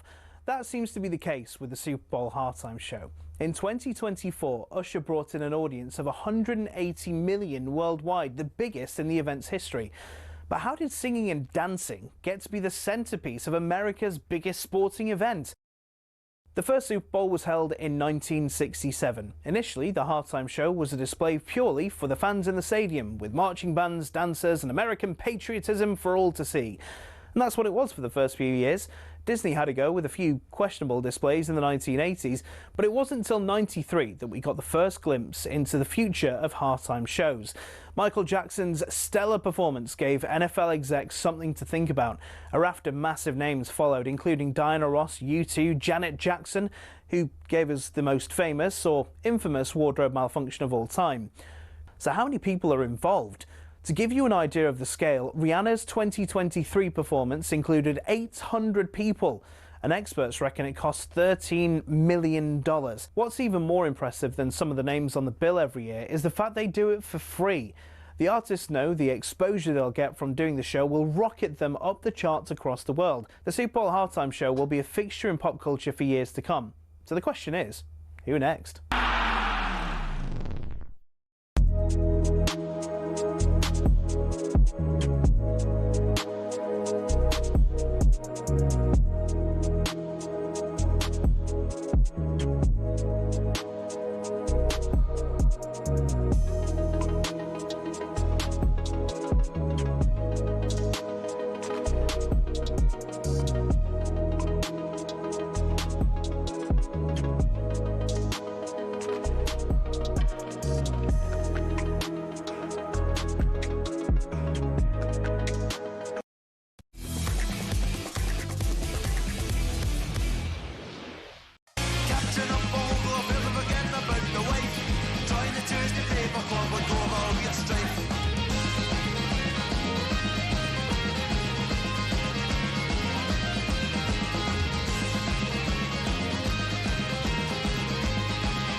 Tuning into the Weekend Sports Breakfast here on TalkSport with Tony Cascarino, the former Republic of Ireland striker.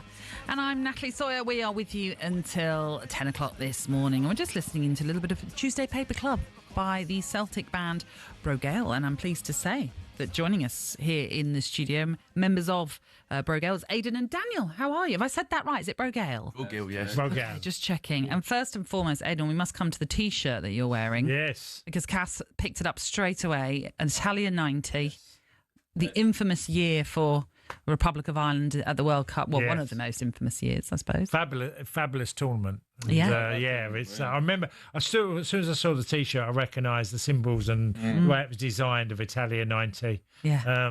And obviously in Ireland, it was a enormous story. It was the Celtic tiger. Aye. Well, this. I've loved this T-shirt. It's my father's. It's the genuine article. Oh, wow. It's got all the wears and tears. It's got a few holes in it. 30 years. Aye. That's brilliant, though. That's great. Yeah, it's what a piece great. of memento. That's a nice memento to have. That is aye. So welcome to TalkSport. Thank you for having us. Great to have you with us. Now, is it just the two of you, or there's more to this band? There is me and Aidan. There's five plays the of us in banjo total, and sings, and I play the guitar and sing. And there's a bassist, a drummer, and Sam, who's not here today, plays all the funny stuff, the accordion and the bouzouki and stuff like that. So it's quite.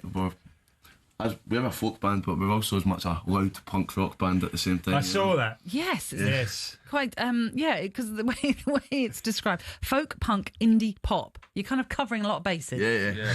It works. It works. Any particular favourite? More punk than indie or.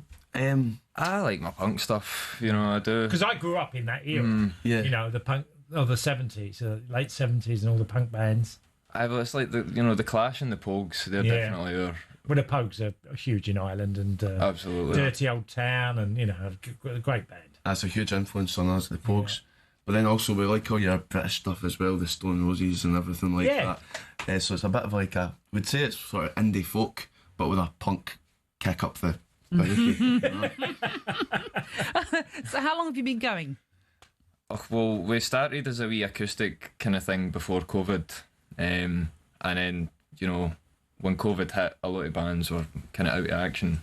We were handy enough we could sit in the back garden and play tunes to ourselves. So as soon as COVID kind of ended, the restrictions lifted, we were ready to go flying at the traps. Yeah. So I think we'll go for after COVID. Yeah, but it's one thing, you know, just playing in the back garden and then feeling as though you're ready after COVID. But then how do you get from there to where you're at now? Oh, I've no idea.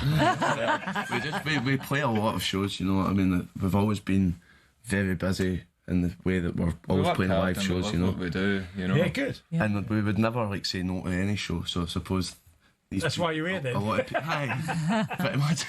No, we're very honoured to be here. Yeah, good. No, I was reading this bit at the bottom. It said, we have ambitions to be the biggest and best band in the world while keeping the good times alive. That's a hell of a sort of high bar there, isn't it, to being the biggest? It is, to be fair, yes. You've got to aim for the top. You do, you know, because then if you come just under it, then you're still pretty high up, you know. Yeah.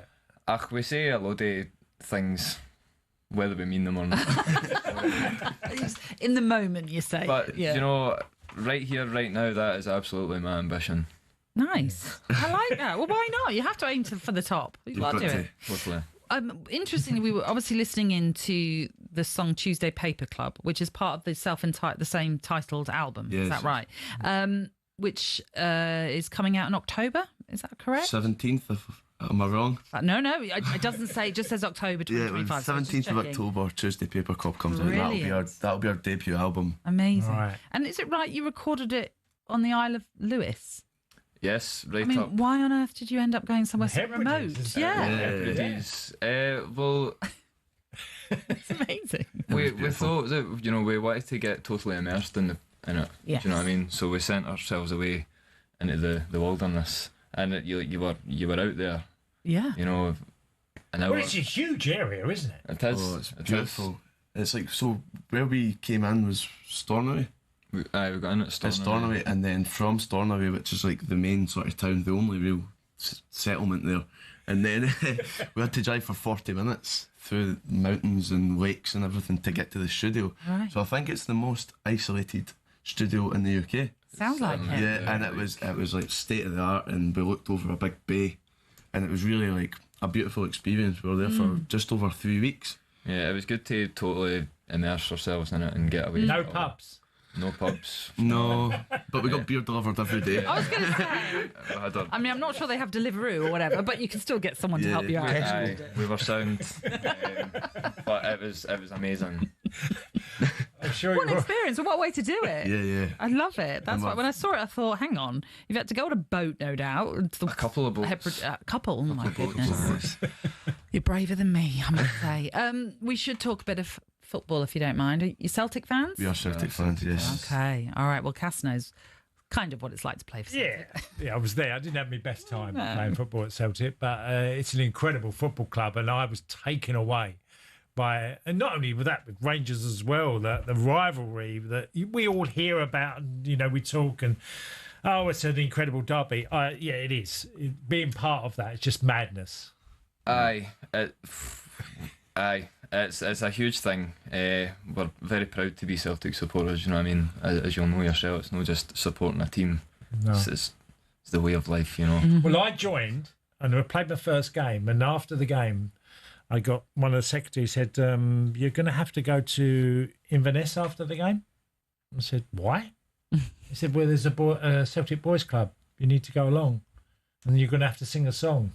On my first game, and I said, can anybody else do it before me? I was like, my first game. Why me? No, I flung in at the deep end, it sounds like there. Yeah. What song did you sing? How hell the Celts are here. Could you give us a wee... I haven't got a good voice, but it's an incredible club. I still, to this day, it's a pity. It was the right club but the wrong time for me, you know, and I didn't play my best football, and as you know, they're pretty demanding up there, whether it's Rangers or Celtic. They're both demanding clubs. That must have been amazing walking onto the paradise. Yeah. Oh, I got hammered by the jungle, don't worry.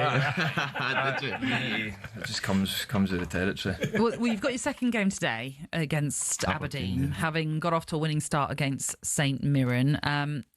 Rangers have drawn their first two games. I mean, Cass was already saying by the end of August it might be done. Well, no, because on the 31st of Play August, Rangers. you go to Ibrox. Yeah.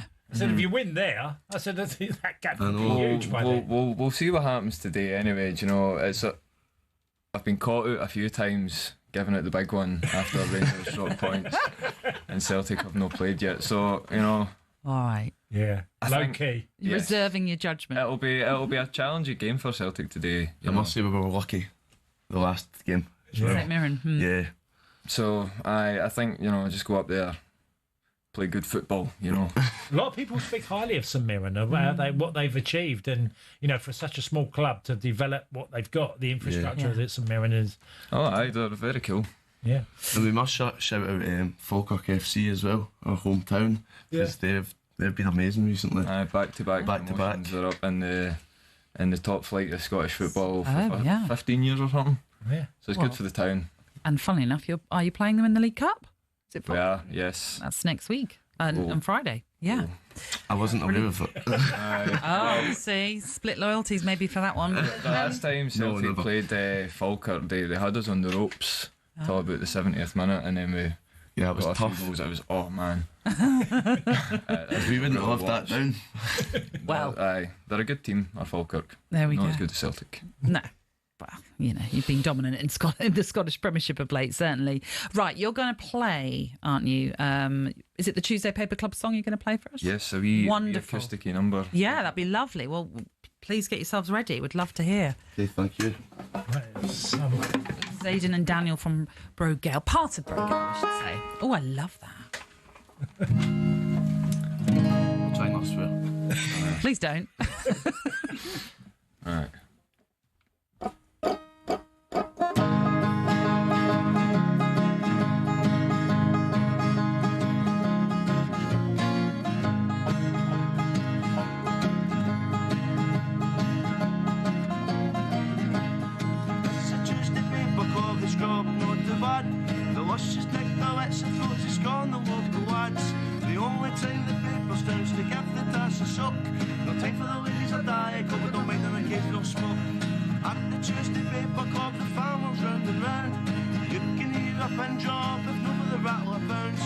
Catching up on all the film, forgetting about the wife. Join the Tuesday Paper Club, let go of all your strife.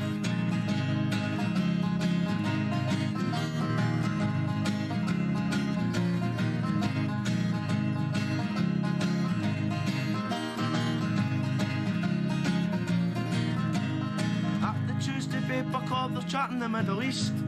If you pick up a herald, you'll find the locals ain't so sweet. Want no interruptions, watch the articles, the line. And when you get fed up with the stout, move on to the wine. So join the Tuesday Paper Club, the sauce and the news. If I don't quite cut it, sauce and the booze. Jimmy boy can buy the day, they say he's looking well. He's not in the paper club, so he can get to hell.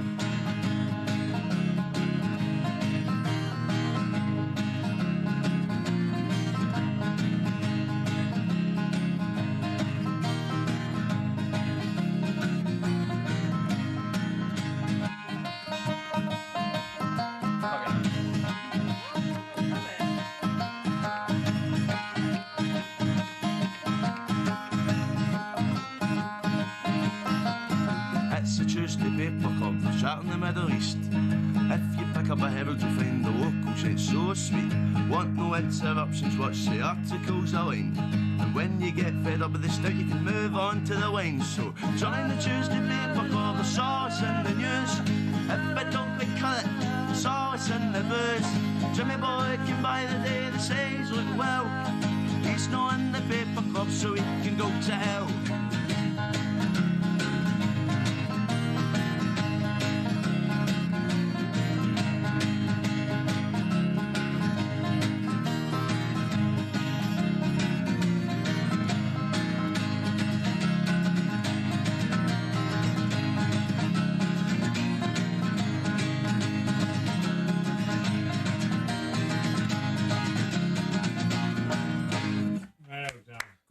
Tremendous. That takes me back to Ireland days and being in the pubs and just listening to great music. Fabulously catchy. Thank you ever so much. They're the kind of songs that people just get up and want to have a little shindig. Oh yeah, well you've been in a few of them, but Irish pubs. I have certainly. Yeah, it's terrific. Yes. Thank you very much. Well, listen, Daniel and Aidan, it's been a real pleasure. Thank you for coming in and seeing us. And look, we wish you the best of luck with Rogale. If it's like that, everyone's going to have fun seeing you play. That is for sure.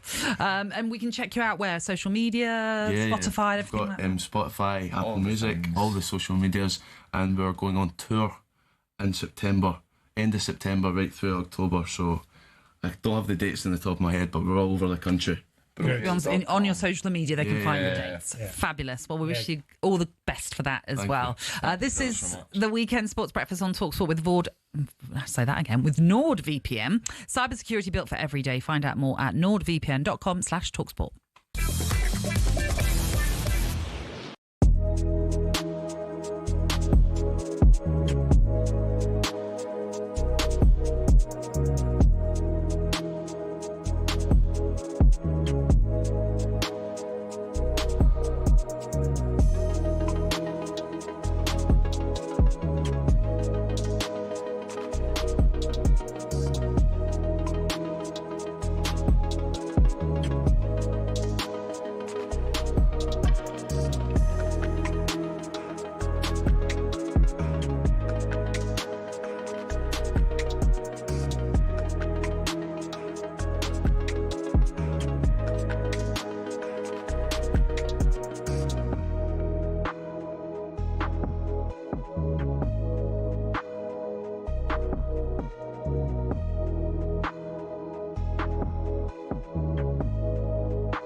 Okay, you're tuning into the Weekend Sports Breakfast here on TalkSport with Crockenhill's finest. That's Tony Cascarino, and I'm Natalie Sawyer. I'm with you until 10 today. Here are some of your headlines this morning. Ryan Mason got off to a winning start as the West Brom head coach as his side beat Blackburn 1-0 in their Championship opener. Harvey Nibbs' stoppage time goal gave Charlton a deserved 1-0 win over Watford as the Addicts mark their return to the second tier of English football with a victory. And in golf, Tommy Fleetwood holds a one-shot lead over fellow Englishman Justin Rose ahead of the final round of the FedEx St. Jude Championship in Memphis as he eyes his first PGA Tour title. He's kind of been there and thereabouts, hasn't he? Yeah, I mean, Justin Rose just behind him by one shot. Tommy was leading by 3 yesterday before the start of the day. But who's lurking behind them? Yeah, Scheffler straight behind him. I think ominously waiting to pounce. But I keep my fingers crossed for Tommy. Look, Justin Rose is a great player as well. But I think a lot of people, 161 events in the PGA, Tommy's played, not won one. So it's a big especially Ryder Cup is looming. In America. Yeah, in America. Yeah. Fingers crossed then Tommy can get it done. For more on all those stories, you can visit our website at talksport.com. Right, let's focus on Manchester United, shall we? They've announced the signing of the RB Leipzig striker Benjamin Šeško for £74 million, completing a revamped front three then for the club. And although many have expected they wouldn't be buying big this summer, they've nearly spent, 200 odd million, something like that, on a new look strike force. So let's see how United fans are feeling heading into this new season. Pleased to say with us this morning, it's part of the Stretford Paddock team. It's presenter Jay Motti. Jay, how you doing? Hi, Jay. How you doing? Yeah, you good? Yeah, we're good, Jay. We're good. So, yes, Šeško has finally signed and is all sealed. He was presented yesterday as well. How excited are you with this new look sort of strike force that we've been talking about? Yeah, I'm very excited. I'm sort of pleasantly surprised. I expected us to get Matheus Cunha, and then the sort of Brown and Mbeumo deal felt like it was going to go United's way. But the Šeško one kind of came out of nowhere a little bit. It was like, he was linked with Arsenal. You thought he was going to go there. Then obviously that didn't happen. And then when he was linked with United, it felt like the story sort of moved forward very quickly. We were linked with him within a week. He was basically a Manchester United player, and we need him. We need a new, some more options in attack. And like you mentioned there, having a whole revamped front three. We know we had a lot of problems in attack last season. I think it was 44 Premier League goals. Yeah. Fewer goals than so many Premier League teams. I can't be bothered naming them all. It was a shambles. So we needed to do something relatively drastic, and it feels like the club have done that. They've gone out and they've got not just 3 players, any old players. They've got 2 players with real pedigree in the Premier League. Obviously, Mbeumo with 20 Premier League goals last season. Cunha, I think, got about 16. And then a player like Šeško has been one of the most spoken about strikers in the world over the last couple of years. So it's exciting times, and I'm hoping that United's business isn't finished yet, because could probably, I don't want to sound greedy, we could probably do with a midfielder as well, but I'm certainly happy with what we've done so far going into the new season. Yeah. Well, you have been linked with Carlos Baleba, who I spoke highly of for a number of, months, going back to nearly the start of last season. And it's someone you need, that type who can win the ball, protect the back four, start the play from the sort of central midfield position. Yeah, 100%. I mean, you saw it on pre-season. I think the West Ham game, we saw Ugarte and Mainu, they looked quite good, but then other games you can see that the combination doesn't quite work. We can't seem to find the right combination, whether it's Ugarte and Mainu, whether it's Bruno and Ugarte, whether it's Casemiro and Bruno. We need those legs. We do. We've got some good quality midfielders. I love Kobbie Mainoo, I love Bruno Fernandes, but we could do with someone like a Baleba, and he's such a good player as well. And I've listened and spoke to Brighton fans who are absolutely raving about him. They can't speak highly enough about him. And every time I've seen him, he's looked really impressive. So I think if you could put him into this Manchester United side with the signings we've already got, then we're sort of almost there. Manchester United legend Rio Ferdinand has been speaking obviously about the new season. He thinks top 8 is realistic for Manchester United. What do you think? Where do you think you should be aiming for, and what you can achieve? I think, listen, I know we finished 15th, but I think we've still got some quality players in this squad. And if you go out and spend 200 million and you bring in the players we've brought in as well, you've got to at least be aiming for European spots. At the very least, that's what United should be looking at. And I know it's not going to be easy, because other teams that were already well above us have also strengthened. But I do feel like if we can get a bit more lucky with injuries, we had some key injuries last season that really affected us, and these players can sort of hit the ground running, then there's every reason to believe Manchester United can be challenging for European football. And that, if we're being honest, should be a bare minimum for Manchester United. It really should. Did you watch the game yesterday against Fiorentina, Jay? Yeah, I did. I was over in the... It was okay. I don't want to get too carried away. I was impressed with Mbeumo in glimpses. I think we can see what he's about a little bit. I don't want to get too carried away. It was a friendly, and I almost felt like there wasn't perhaps that energy that you'd see in some of the games we've seen in pre-season. I don't know whether some players were sort of looking towards the Arsenal game. There was a couple of players there maybe that aren't going to start. I think the big talking point was the fact that Rasmus Højlund didn't get any minutes at all. So I don't know if he's going to be moved on. That was a little bit of a surprise to me. I don't know if the manager's looking to, there's talk of him maybe going to, I think, is it AC Milan? Yeah. And maybe that could pave the way for some money coming in towards Baleba. So that was the main takeaway from that. I don't think there was much you saw from the game where you think, oh, that's going to work this season, or that's, the manager needs to rethink that. It just felt like a proper friendly, to be honest with you. Yeah, I mean, I'm sort of like you. I don't really like to look at results so much. Yeah, you want to have strong performances, but it is all about minutes. It's all about getting those players as up to speed as they can be before that first game of the season. You mentioned it already. It's Arsenal next weekend, a week today, in fact. No better way, really, to sort of see where Manchester United are at taking on Arsenal.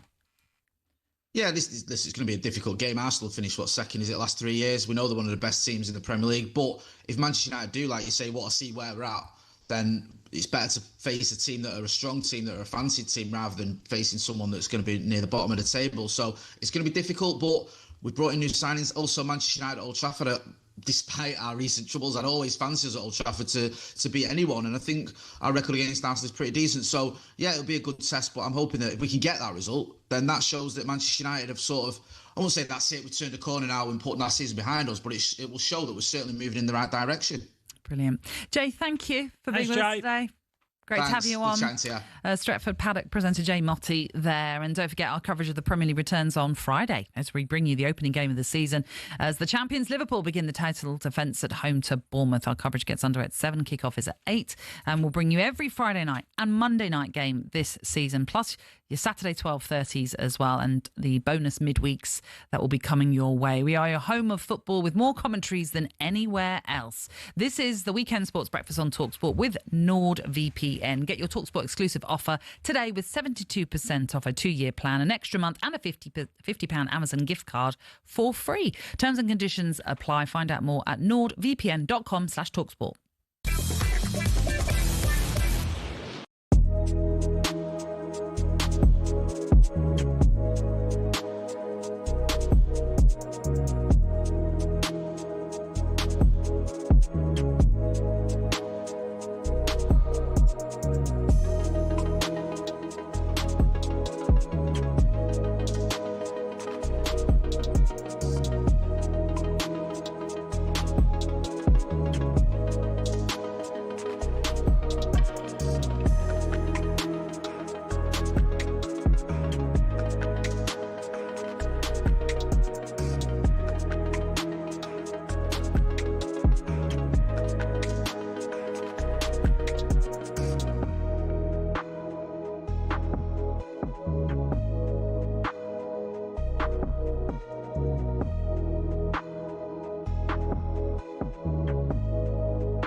Shin pads are a footballer's best friend, even if players like Jack Grealish do wear such small ones you can barely even see them. But what's the story with shin pads, and are there any rules on how big they should be? It all started with cricket, actually. Cricketers had been wearing shin pads since the 1700s. They'd been introduced not for leg protection, but instead to give batters a strategic advantage. The idea was that batters could put their leg pads in front of the wicket if they missed the ball, preventing them from being bowled out. Obviously, that all changed when the LBW rule came in, but that was the theory behind them. It was thanks to this guy that shin protection made its way over to football. Meet Samuel Widdowson. He was a cricketer and a footballer.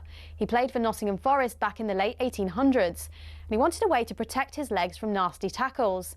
Apparently, he'd broken his leg in a match against Sheffield United in 1874 and wanted to stop it from happening again.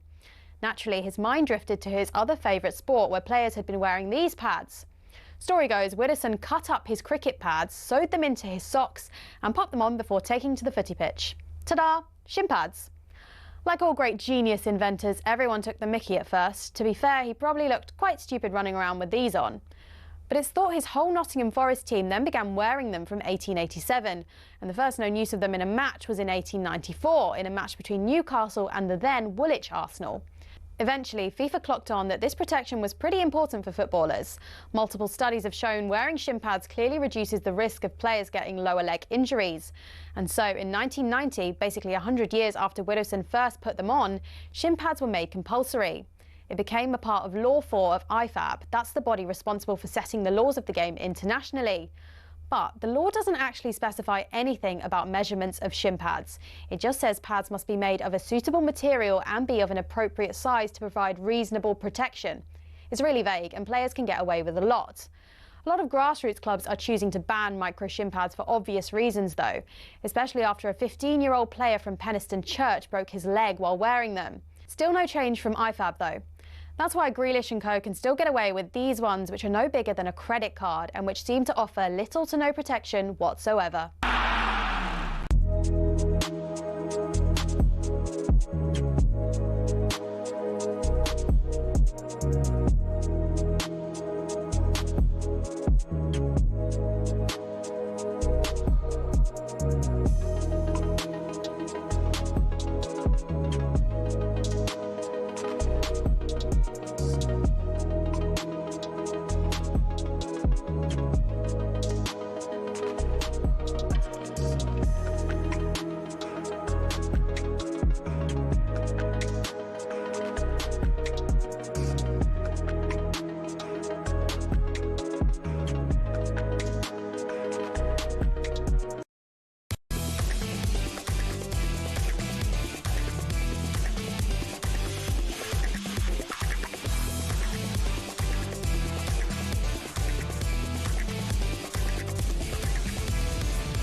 Good morning, this is the Weekend Sports Breakfast. I'm Natalie Sawyer, and with me this Sunday morning is the former Millwall and Gillingham striker, Tony Cascarino. Good morning. The Championship's got off to a cracking start. Southampton left it late to beat Wrexham.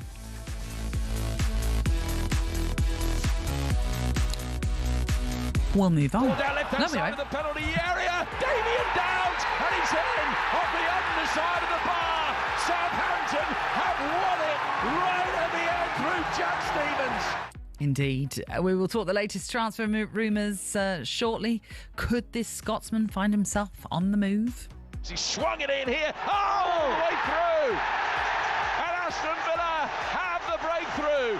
John McGinn with the tonic. Yes, we will find out shortly what's the latest on him. And the Community Shield gets underway today as Liverpool take on Crystal Palace at Wembley. Kickoff is at 3 and it's live on TalkSport. But let's get straight to the latest transfer news, shall we? And pleased to say with us this morning to help us go through it, it is TalkSport's very own Ben Jacobs. How are you, Ben? Good morning, I'm good. How are you? Yes, all very well, thank you. You know, Newcastle fans must be getting very tired of all the talk of their club, especially when it centres a lot on Alexander Isak. We'll park the Isak situation to one side for just a moment because it does seem as though there's maybe light at the end of the tunnel with the Yohan Wissa situation. Yeah, I think Newcastle are still looking to bring in not one but two attackers, and we should probably judge them at the end of the month rather than now as a result. And Yohan Wissa is the one that's expected to move in the coming hours or days, and that's because Brentford are working on Dango Ouattara. Should that deal come off, or of course another replacement, then Wissa's now allowed to leave. That's a slight softening of a stance from a few weeks ago where Brentford were a bit more 50-50. And remember, right at the beginning of the window, Wissa was just not for sale, period, which left him to leave the training camp in Portugal, come back and have talks with the club. And now everyone's on the same page that Wissa is allowed to leave leave, when Brentford find a replacement. And at the moment, he's waiting for Newcastle. We don't know whether Tottenham are going to enter the race because of the James Maddison situation now. But Wisser thinks that Newcastle's going to happen. Newcastle are optimistic that they can get a deal done for 40 million or under, maybe even a figure close to 35 million. And I think from Newcastle's perspective, this window is going to start to pick up now, and some incomings are going to come. And remember, defensively speaking as well, Malik Thiaw from Milan is going to join. That deal is done for around £35 million, pending medical and formalisation. Ben, we know that Rasmus Højlund didn't play for Manchester United yesterday. Links to AC Milan. This season, it really feels like there's no alternative now but him leaving the club and off to Italy. Yeah, I think from Rasmus Højlund's point of view, he's going to be the key person, which sounds an obvious thing to say, but this is not one of those transfers where club and player are necessarily thinking the same thing. So Manchester United are clear. Benjamin Sesko has arrived, and as a result, Rasmus Højlund needs to go. Not a sort of bomb squad type player, but by the same token, they want to bring in some money. They want to clear up some wage space. And I think they want to give a pathway to, behind likely Benjamin Sesko, for Joshua Zirkzee to still get some minutes. And the fact also that both Brian Mbeumo and Matheus Cunha can, if needed, play as number 9 too. So Rasmus Højlund's opportunities are going to diminish. Milan are the club that are currently working on a loan. Manchester United's total valuation is around £40 million, but they might bend a little bit on this structure, and potentially, if they don't get a permanent offer that Højlund agrees to, bow instead to a loan with a buy option somewhere around the £35 million mark, plus a very heavy loan fee, which means the total valuation, if he's bought at the end of it all, would still be around that number of £40 million. But all of this still depends on Rasmus Højlund, because Manchester United can negotiate. They can ultimately tell the player he's surplus to requirements. But Rasmus Højlund did a public interview only around 2 weeks ago now, saying very clearly he wants to stay and fight for his place. So it's all, I think, going to depend less on club to club, because there are deals to be had, and more on Manchester United telling Højlund to his face, we want you to leave, and then seeing whether the player says, in light of that, he is prepared to go.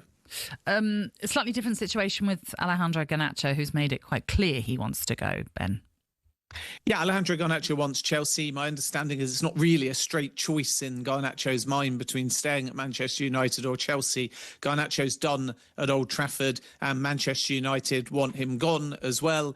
This is also because if you think about Rasmus Højlund and a permanent exit at around 40, if they get that, and Garnacho at 50, which is the kind of valuation that Manchester United have got, then that's £90 million. Benjamin Sesko wasn't that amount. So you've either offset that transfer or you funded your pursuit of a midfielder and potentially a young goalkeeper, or who knows, maybe even a number 1 too. So it's important, Garnacho, because the whole figure represents this so-called pure profit on the books. I think this is going to move today or by early next week. The clubs are in verbal talks. They're relatively advanced. Chelsea are at the point now where they're almost ready to bid.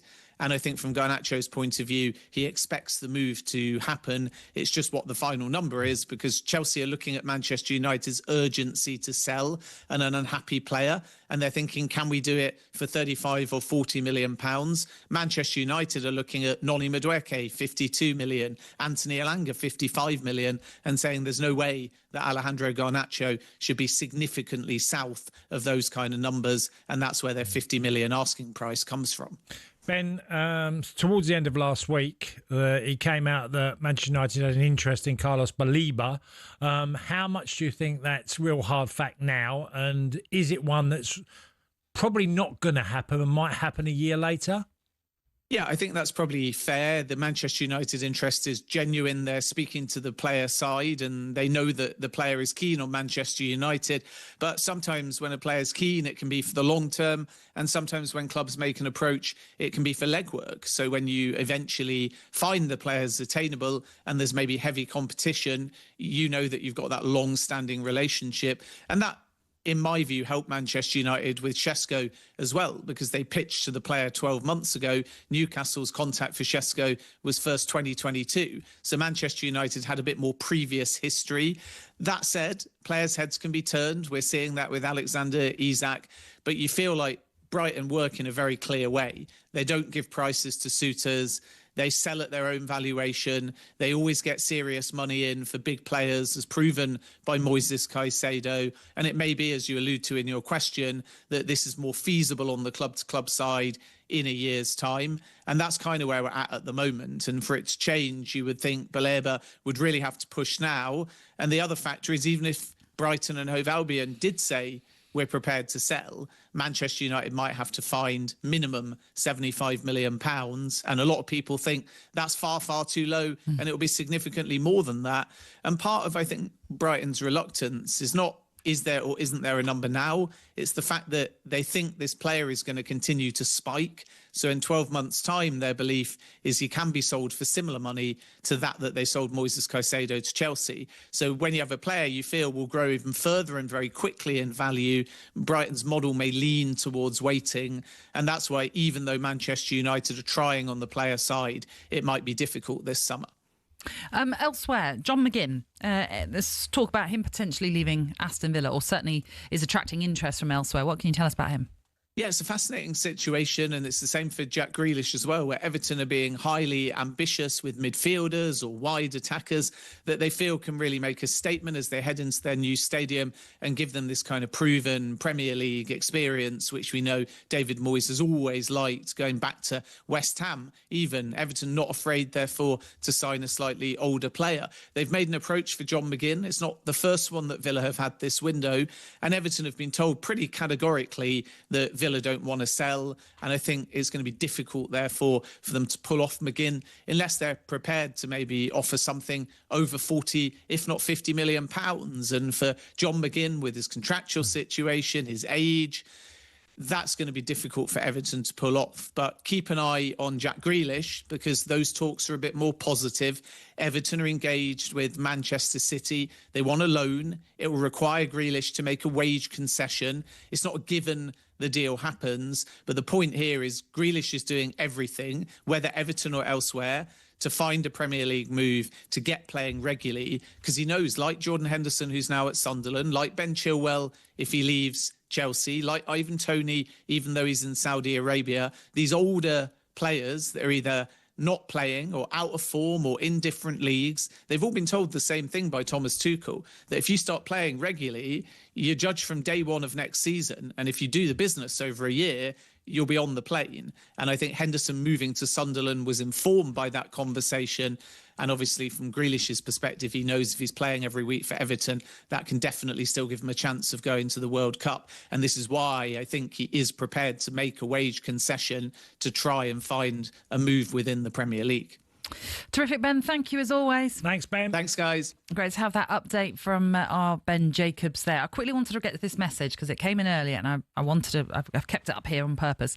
It's from Michael, the Morecambe fan, who obviously we were talking about earlier on the dire straits that they are in. This is what Michael says. 30 years ago, at the age of 14, my mother passed away, losing her battle with cancer. A Macmillan nurse from St John's Hospice, Lancaster, arranged through Morecambe for me to attend the final home game of the season as the mascot, a signed football and a shirt, and walk out with the super Jim McCluskey. This was the start of my love for Morecambe.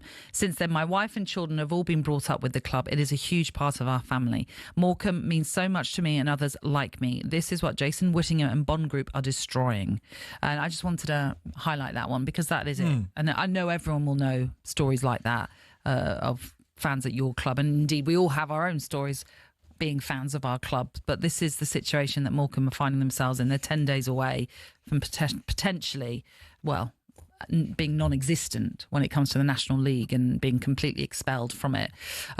So we'll do our best here at TalkSport to continue to highlight the situation and hope that there will be a swift resolution before that August the 20th deadline that has been set by the National League.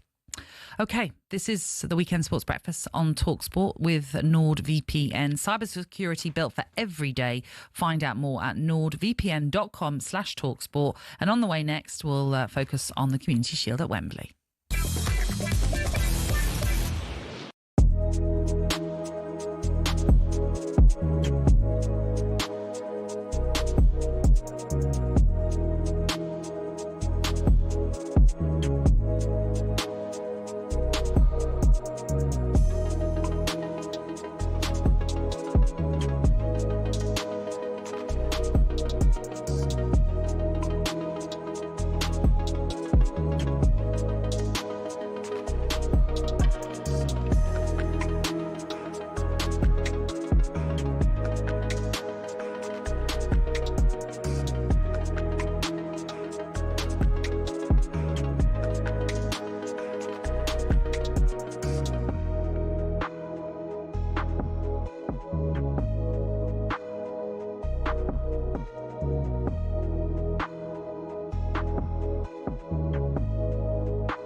Good morning, this is the Weekend Sports Breakfast on TalkSport. We are live on your radio, YouTube and smart TV. It's former Chelsea striker Tony Cascarino who's with me, Natalie Sawyer, and it's been a very busy week on TalkSport.com. So here's TalkSport's Sean O'Brien with what's been trending online.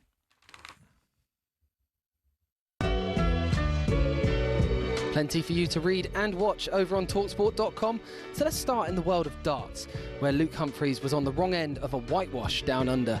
It came just one day after a rather surprising admission from the world number one, which you can read over on the website. And in snooker, find out why the start of the sport's new fourth major has not quite gone to plan.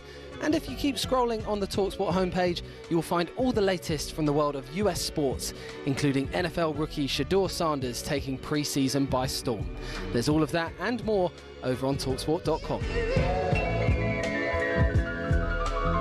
It's time for us to look ahead to today's unmissable sporting action with NordVPN. Breakfast Sports Preview on TalkSport with NordVPN. Get an exclusive 72% off a 2-year plan plus an extra month and a £50 Amazon gift card for free. Terms and conditions apply. OK, let's discuss today's Community Shield then, taking place at Wembley, which is a chance to see some of Liverpool's new signings in action. Cass, I'm sure you're excited to sort of see them and see how they're all going to fit in, how they're all gelling. Well, from Frimpong to Kirkes, obviously Florian Wirtz. Yes. Yeah, there's a number. Ekitike. Wow, yeah. And, the old stalwart of Andy Robertson, will he be a play left back? Because I still think he's a terrific player. And I'm so glad so far he's still at Anfield, because I still think he's got a great job. He'll do a great job if called upon. Or maybe it's a case of Kirkes might have to wait his time, because Andy Robertson, for me, has still got a lot to offer. I was reading a really interesting piece in the Telegraph today by Mike McGrath, who's been speaking to Milos Kirkes, and I guess he's been doing the rounds, hasn't he, Kirkes, ahead of this new season, where he's been speaking about the move to Liverpool, how it is a step up from Bournemouth and where he's been previously as well. Luckily enough, with Dominic Szoboszlai there, he's been able to speak to his Hungarian teammate, so he already had an idea of what was to come, but he's spoken about how it is a step up. There is a slight difference in just how they do things, like you'd find with every club. But the interesting point was where he was saying about the pressure, and does he feel pressure coming into games and playing for a club like Liverpool? And he says, no, doesn't feel pressure, because ultimately, he said, it's my job and you still get paid. He said pressure is when you don't have a meal the next morning, like some families. That's pressure. What we do is no pressure. It's just to do your job. It's Liverpool and you have to be always on. So obviously he's not dismissing it. Oh, it's just his job, I'm not caring, because he cares. Obviously he wants to do well. But I quite like the realism there from him, understanding that, because we always say, oh, the pressure. And look, well, there is pressure playing football, but you're in a very privileged position. Yes. Exactly. Where you are getting paid huge amounts of money to do something you love. But with that comes pressure. You play for a football. I'm sure if he said to you, Liverpool had an indifferent season and played poorly, you'd soon get the reaction from the supporters, the media, the journalists. Everybody would be onto you. It can be quite brutal at times, but he's right to put it down to reality that people have different pressures in life, don't they? Like earning money to put food on the table, look after their families, pay their bills, all the things that many, many people have to deal with on a daily basis. Yeah. So in terms of what you're expecting Slot to do, who would you like to see start this game? I want to see Florian Wirtz play this game, because Wembley, like it is for Eze, like it is for others, you want that sort of player to be on show at Wembley. And I want to see the flair, the player that can dribble past somebody, and Florian Wirtz can certainly do that. And I think Liverpool fans are going to see a player with obviously the highest order of technical ability. But as also, I said to you before the FA Cup final, when Palace played City, Eze is a really important player Do you remember we had that conversation about Eze as a player technically? Yeah. Because he's another player that can lift his standards by playing at Wembley because he's comfortable in that arena of being able to deliver what's required on the day. And he's very, very capable. There's a lot of good players on show today from both sides. You know, Palace in some ways are the envy of many clubs because they've got, as I always say, the vultures hanging over their football club trying to take their players. That's a compliment. That's a compliment to how well Palace have done in the recruitment they've made and just the type of team they've become. They play a three at the back and push their wing backs on and do it as well as any team I've ever seen. Palace are really good in that system. I mean, will it be telling if there's no Gahey in the lineup or an Eze, for example? Yeah, well, it would be strange if you wouldn't see Gahey, Mark Gahey. Mark Gahey one's an incredible one for me because of all the speculation, all the stuff that's been going on at other clubs. Mark Gahey is totally under the radar, even though he's got 1 year left of his contract. He's probably the number one choice centre-half for England, and he'll probably be that next summer. And there's a big move looming. And obviously the fee of what someone's going to pay for him now, that they might be able to get him on a free transfer next summer. So there's a lot going on. It's very, you know, the old adage, you know, the storm before the storm, you know, the calm before the storm. Yeah. You know, that sort of that feels like Mark Gahey to me. Just looking back to last season, a couple of players who had a really good season. Ryan Gravenberg, as we know. Yeah. Dominic Szoboszlai as well. In particular on Szoboszlai, is his place under threat in this team? I think there's just competition everywhere. I think a number of players will know if they don't play their best football, you're not going to start. Yeah. I think there's a number of players, but that's happened at great clubs all over the history of the game. They have a lot of good players, and if anyone's below par, you'll be taken out. And he was terrific last year, like Gravenberg, you know, many others. But the standard has been set at the football club that you have got to be an 8 or 9 out of 10 every week. You really have at Liverpool now.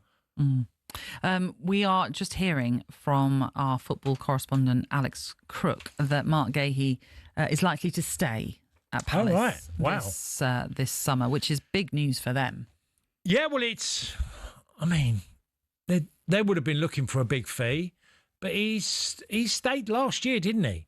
I mean, he never rocked the boat once. You never heard him. Newcastle speculation. Yeah, all that going on. He never quoted in saying. I didn't remember reading anything of his intentions.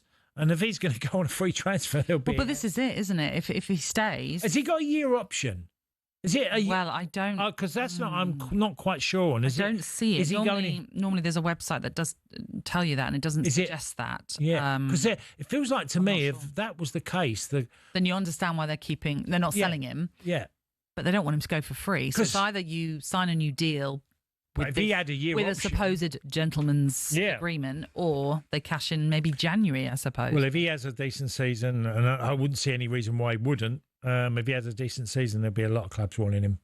It'll be the Sol Campbell, you know, years gone by where... Just quickly on that then, do you think there's an element of, you know, like at Liverpool, I mean, we're not sure what's happening if, say, Konate's staying, for example, but if Konate and Van Dijk is still there, is he perhaps thinking, well, I don't know if I'm going to have a regular place in this Liverpool team, as much as it's good to play there, but whereas at Palace, I'm guaranteed to start, and I've got the World Cup coming up. Is that an element to think about? Liverpool are pretty solid, you know. He's big favourites, Konate at Liverpool as well. That's what I'm saying. Their partnership, it's, you know. But that's what I'm saying, game time. Is he having to weigh up game time? Maybe. There's... if it's down to his... Konate's still young as well. So there's a lot left in him, and Liverpool fans do really like him. So, you know, it's a funny one because if Mark Gahey's going to stay that extra year, that's all on him. That's saying, no, wait out, and they'll move on a free next year. Yeah. Okay. It's the 3:00 kickoff then at Wembley for the Community Shield as Liverpool take on Crystal Palace. That was our preview of today's unmissable sporting action with NordVPN, cybersecurity built for every day. Find out more at nordvpn.com/talksport. Breakfast Sports Preview on TalkSport with NordVPN. Get an exclusive 72% off a 2-year plan plus an extra month and a £50 Amazon gift card for free. Terms and conditions apply. OK, up next, I know the British and Irish Lions tour of Australia finished, was it last weekend, the weekend before? It's all blurring into one. I think it's the weekend before, wasn't it? But we still have a lot to digest from it, and a very familiar face to rugby. Eddie Jones will be with us next.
Who would have thought a sporting events halftime show could have a bigger impact than the game itself? That seems to be the case with the Super Bowl halftime show. In 2024, Usher brought in an audience of 180 million worldwide, the biggest in the event's history. But how did singing and dancing get to be the centrepiece of America's biggest sporting event? The first Super Bowl was held in 1967. Initially, the halftime show was a display purely for the fans in the stadium, with marching bands, dancers and American patriotism for all to see. And that's what it was for the first few years. Disney had a go with a few questionable displays in the 1980s, but it wasn't until '93 that we got the first glimpse into the future of halftime shows. Michael Jackson's stellar performance gave NFL execs something to think about. A raft of massive names followed, including Diana Ross, U2, Janet Jackson, who gave us the most famous or infamous wardrobe malfunction of all time. So how many people are involved? To give you an idea of the scale, Rihanna's 2023 performance included 800 people, and experts reckon it cost $13 million. What's even more impressive than some of the names on the bill every year is the fact they do it for free.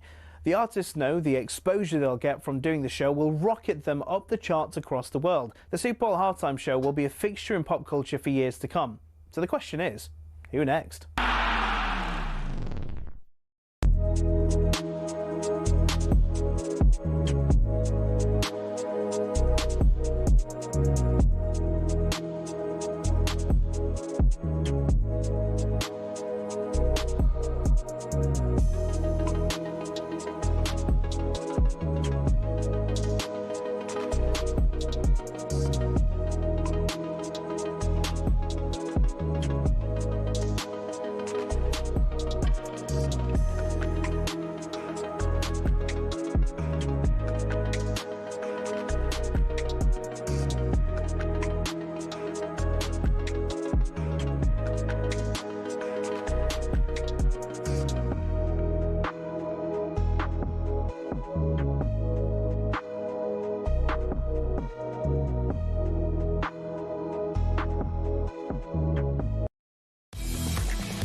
A very good morning to you. This is the Weekend Sports Breakfast with the former Gillingham striker Tony Cascarino and me, Natalie Sawyer, as we take you through until 10, and then you've got the Sunday edition to look forward to. The British and Irish Lions completed their tour of Australia with defeats last Saturday in Sydney, but they still ended their time down under with a 2-1 series win. Since then, there's been a bit of a change to how things work in Australian rugby as they have relaxed their player selection policy. Bosses have confirmed that this so-called Giteau law, which previously restricted how many overseas-based players previous Wallabies coaches could pick, has been scrapped. Right. So that means a number of players, including La Rochelle's Will Skelton, as well as Tonelli Tupou, Tom Hooper, Langi Gleeson as well, who all play for Racing 92, Exeter and Montpellier respectively next season, are among those who will benefit. The Director of High Performance of Australia, Peter Horn, says head coach Joe Schmidt will favour players at one of their 4 Super Rugby franchises if they are of equal calibre to an option outside of their borders. But it seems as though, as we say, lessening those restrictions on who Joe Schmidt can bring in. So delighted to say, joining us to talk a little bit more about this, it is the former England and Australia head coach Eddie Jones. Hey Eddie, how you doing? How are you guys? All right? Yeah, very, very well. So interesting about the relaxation of the Giteau law even. Does that make sense to you? Yeah, I think it's the way rugby's going. You know, South Africa have done it. I think most countries are seeing, players move away from their country to play in competitions around the world. And I think it's just a natural progression of a professional sport. You know, if you look at most football teams, in Japan, the entire team plays in Europe. So it's just the evolution of the sport. So for you then, should the RFU look to do the same? Oh, well, I'd never tell the RFU what to do. But I think it's just going to be natural in the future, and they're going to have to look at it seriously. Like, everyone wants to protect their domestic competition, but as the game gets more professional and the opportunities are there, you've got to let players go, and if they're still good enough to play for your country, you've still got to pick them. Yeah, it feels like a natural evolution, doesn't it? Eddie, look, I know Australia feels a long time away, the Lions tour, and what was your perspective of the whole 3 series games? Look, I think it was outstanding, mate. Firstly, just from, rugby's a big sport. It's not, you guys are massively into football in England, and it's week to week, and it's, you've got the drama week to week, but rugby's about big events, the World Cup, Lions tours. And, for a Lions tour, they had 90,000 at the second test, 70,000 at the third test, sellout. Yeah, you got a bit of drama in the test matches. Lions pipped them in the second test. It was fantastic from rugby, and some really good rugby play. I mean, there was a little bit of negativity coming into this series centering on Australia because the fact that it sort of feels like Australia rugby has lost its way a little bit when you consider Aussie rules and rugby league as well. But when you fast forward to what's happened in this series, and especially that third test, do you feel as though it might be sort of garnering more fans once more? Yeah, well, it's the history of the sport down there. Again, Aussie rules, I think it's the 3rd most popular sporting competition in the world. It's incredible. Wow. This game is played by only guys who kick the ball around. They can knock it on as many times as they want, fumble it. But it's such a popular sport. And then you've got rugby league, which is just we used to be level paring with rugby league in the early 2000s, but they've just shot ahead. They're well administered. They've got great commercial value on television. But for rugby, these big events are the things that keeps rugby in the limelight. And any young kids now might be saying to their mum, I might go and play rugby now because they've watched that. And that's the opportunities for Australia to capitalise on that now. Yeah. Well, look, Eddie, there's 2 Rugby World Cups taking place over the next 4 years in Oz. What do you think the state of Australian rugby is heading into that period? I think they're going into a better state, mate. I was part of the terrible World Cup in 2023, but sometimes out of a bad situation comes some growth, and you're starting to see some of those young players come through and play well, like your Tom Hoopers, Jorgensen, they were stars of that Lions series. So I think Australia's, moving into a good period where they've got a good group of players, good group of young guys. They've got some older guys they need to hang on. And a lot of those are playing overseas, like Skelton and Tupou, who you saw in this, particularly in the third test. The power of those two guys changes Australia from an average team to an above average team. And so, and having a home World Cup's a massive incentive for rugby to really sort itself out. And do you know what? I thought we had said goodbye to Nick White, but it looks as though it only took a few days for him to reconsider that retirement. And I'll tell you what, that third test, we talked about it afterwards, and he was pesky, wasn't he? He's a pesky player. He's a pest. And he got on the funny thing was he got on the skins. Yeah. And you look at that Lions team, they would have had over 1,000 caps, like one of the most experienced teams. But when Natoge went off, like it looked like, and you never know, but it looked like they were a bit leaderless. And then all that agitating that White was doing, that Skelton was doing, seemed to upset them even more. And it just shows you, the nuances of the game in terms of, your execution, your effort, and more importantly, your emotion is just so finely balanced. Yeah, I had a couple in football, Eddie. Dennis Wise at Chelsea, who upset the opposition all the time, agitated them. Roy Keane did it with, Republic of Ireland and Manchester United. Them type of players that just do not care, and they'll do anything they can do to get under your skin. Yeah, and sometimes when the conditions suit them too much. Like when it's raining, the game's a bit slower, it's more stop-start, there's more chances of getting under people's skin, so it's almost like the perfect storm. Yeah. Yeah. In terms of the Lions, then, obviously, to combine 4 different nations as they have to do into one team is mightily impressive. And they were delighted to get that series victory. But there's now talk about maybe branching out and starting to play more teams, maybe France. There's even talk of Argentina as a possibility as well. Do you think that's something that rugby needs as well? It was funny. I'm the most anti-traditional person. I'm from the other side of the road. I hate all the leather patches, hate the blazers. But the one thing I reckon is fantastic in Lions is in rugby is this mystique of the Lions. As you said, 4 teams come together and they go to the Southern Hemisphere to the 3 big countries to take them on. Yeah, it's one of the traditions. And you look at those people who went on that tour. As fans, a lot of them were probably planning 12 years in advance to go on the Australian tour. Now, playing other countries like France and Argentina, of course, would be fantastic. But I don't think you want to take away from those really big tours. Yeah, I think that makes sense as well. We'll see what happens with it. But I think everyone's just got the appetite for it, and sometimes it's a long way to go to Australia and New Zealand. Sometimes, Eddie. That's why. You English love to travel, though. That is true. So tell us how everything's going with you. Yeah, no, we just played Wales. We had a 1 test win, 1 test loss, which is our first big win for Japan since 2019. So we've got a young team here, but they're starting to get a bit of momentum, but we've got plenty of work to do. Yeah, enjoying it, Eddie? Days a day. Oh, loving it, mate. There's nothing better than coaching the underdogs, mate. Well, it's been brilliant to chat to you, Eddie. Thank you for sparing the time. All right. Good on you. Nice to chat to you. Great to have you with us. Bye-bye.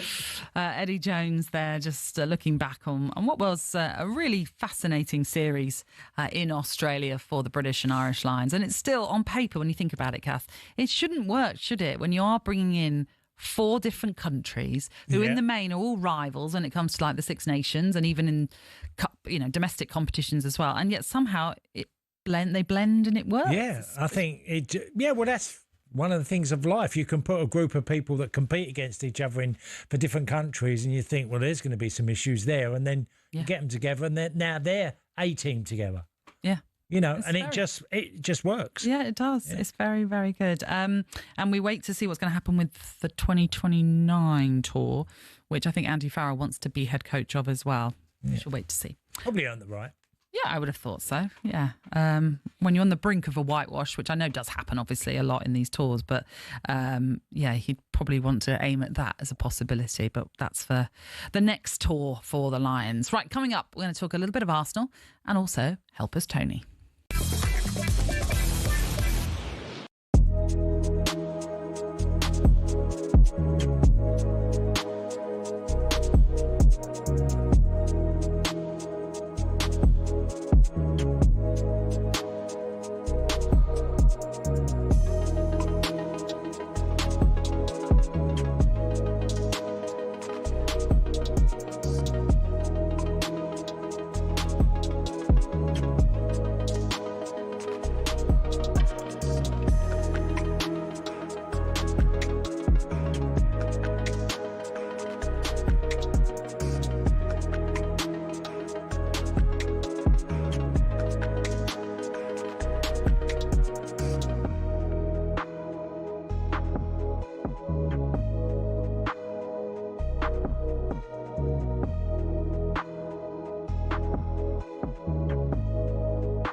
This is the Weekend Sports Breakfast on TalkSport with the former Marseille and Nancy strikers Tony Cascarino, who is with me, Natalie Sawyer. And here are some of your headlines today. Ryan Mason got off to a winning start as the West Brom head coach as his side beat Blackburn 1-0 in their championship opener.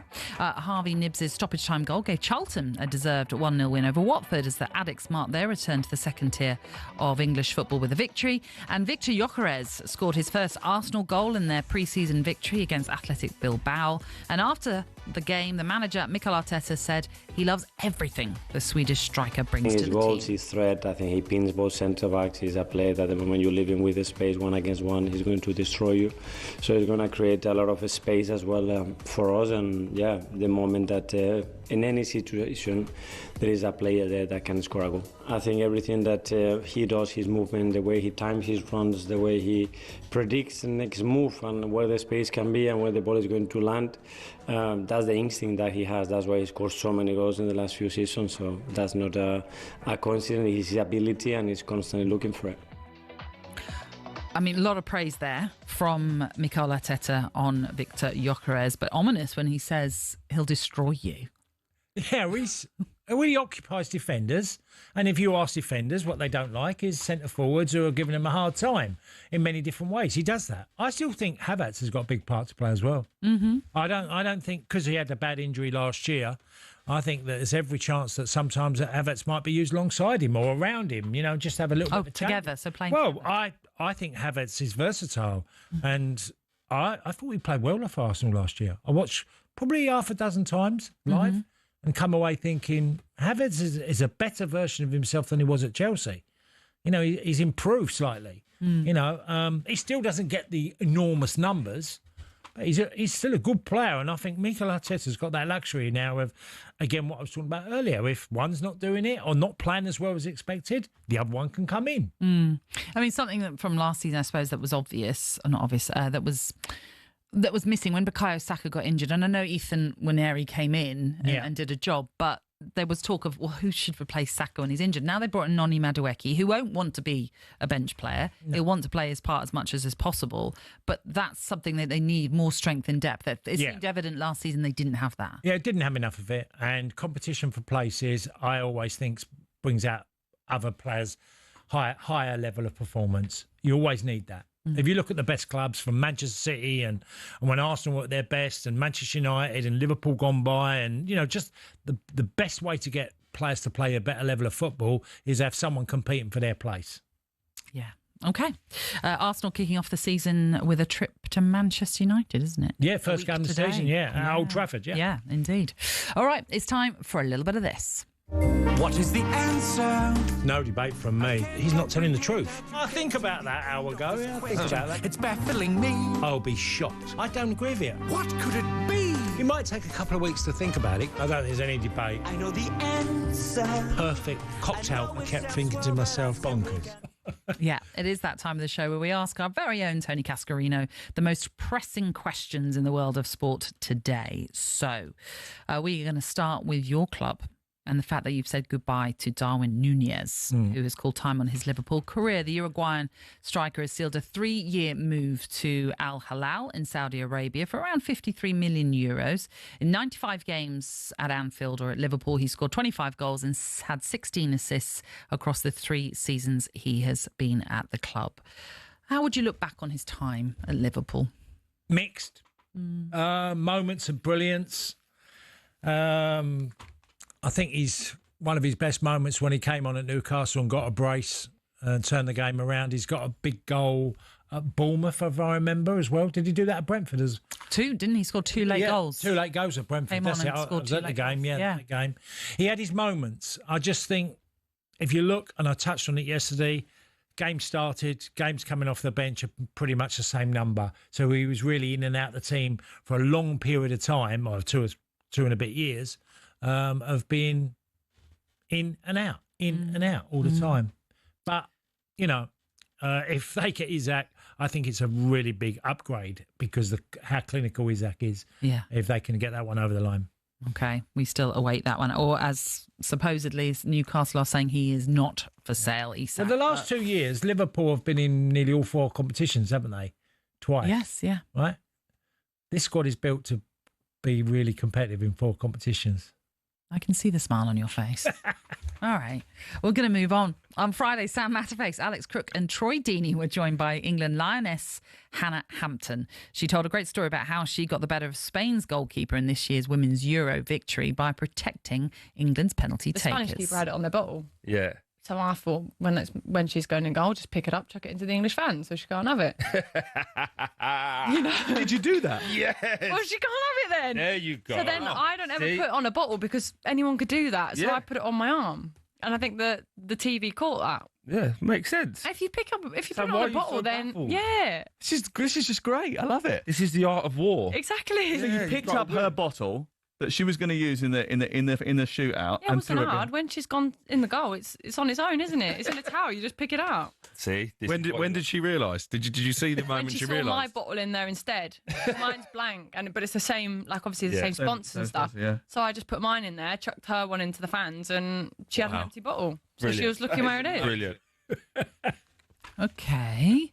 In a moment, I'll tell you what the Spanish goalkeeper has had to say on it all. But what do you make of those antics by Hannah Hampton? I never really bothered me too much of, having that mindset in a moment of high intensity of like a penalty shootout and to be thinking, I'll throw that bottle in the crowd. Yeah, I know. I do. I know. Yeah, I mean, it's quite clever to write it on your arm. That does make sense. Unless, of course, you're very sweaty and it comes off. Yeah. But anyway. But no, hey, she had a fabulous tournament. She did. And she spoke about how she actually did feel the pressure coming into it after the Mary Earp situation. But wow, what a first major tournament to be the number one and to win it as well is fantastic. As I say, Spanish keeper has responded by saying on her socials, okay, calm down. At least if it were true. Oh. She's suggesting that didn't happen. Mm-hmm. Oh. Which... Do we have a Colombo? Anybody that... Well, this is it. I've not yet to see any footage emerge. Or no one said, actually, I've got the bottle. Because if you throw it into the crowd, somebody's going to have the bottle there. Yeah, would you... I don't know. Wouldn't you take the bottle if you can? So, I don't know. It'd be interesting to see if there is a way of proving it one way or the other. But as of yet... Watergate. Yes, I know. Not bad, that one, was it? Watergate? Well, I mean, it's been used before. You can hear more of that story, by the way, across all of TalkSport's social media channels and, of course, at TalkSport.com to find the full interview on our YouTube channel. Just quickly, I wanted to come to you on something you mentioned earlier on with Sheffield United and their loss at home to Bristol City. You said there were boos at full time. Yeah, full time. There was, I mean, look, there was a heavy defeat, but there is a real mixed bag feeling of what Sheffield United season's going to be because people have gone out the door and not really been replaced of any note. And Sheffield United got 92 points, points deduction, 90 last season. That was a huge amount of points they accumulated. And it was largely, and I still say, a very positive year for Sheffield United. Mm-hmm. The manager's gone, okay? And from that, they've brought in a guy that Ruben Celes, who was at Hull, that, okay, has been brought in for this job. So there's going to be a lot of mixed bag feelings about what the club are doing at the moment. And I know behind the scenes there's other stuff been going on with who's got involved in the idea of how they want to go about playing. Well, the reason I'm asking that, look, of course, anyone's entitled to their opinion. If you want to boo, you boo. That's fine. It's not my cup of tea, but that's up to you. First game of the season, doesn't that feel a little premature? Yeah, but I think you just look at the history of what happened at the end of the season. There was so much disappointment around Sheffield United. The way they lost the final, from there... Yeah, but it wasn't they played badly. No, they hadn't. But I think the mixed feelings coming is that the fan base are not convinced this new idea of who've come in, the model, who's been implemented as manager. I think there's a lot of going on that it could turn very, very quickly. There's a lot of uncertainty around Sheffield United. I wasn't totally convinced. I said to some friends privately, they'll do well to get 75 points this season. Once they lost 2 players as well. In a word, how long as a player did you feel it took for you to finally be up to speed? I know that's all about pre-season, but in terms of a season? I think if you get to 2 or 3 games into the season, you've had a great pre-season, you should be fine. Yeah. Okay. Hopefully they'll be able to turn it around. But what I saw yesterday was concerning because they were so open to play against. Okay. All right, then. This has been the Weekend Sports Breakfast on TalkSport with NordVPN. Get your TalkSport exclusive offer today with 72% off a 2-year plan, an extra month and a £50 Amazon gift card for free. Terms and conditions apply. Find out more at nordvpn.com/TalkSport. Cass, that's it for us this weekend. Thank you very much. On the way next is a Sunday edition with Sean Custis and Henry Winter.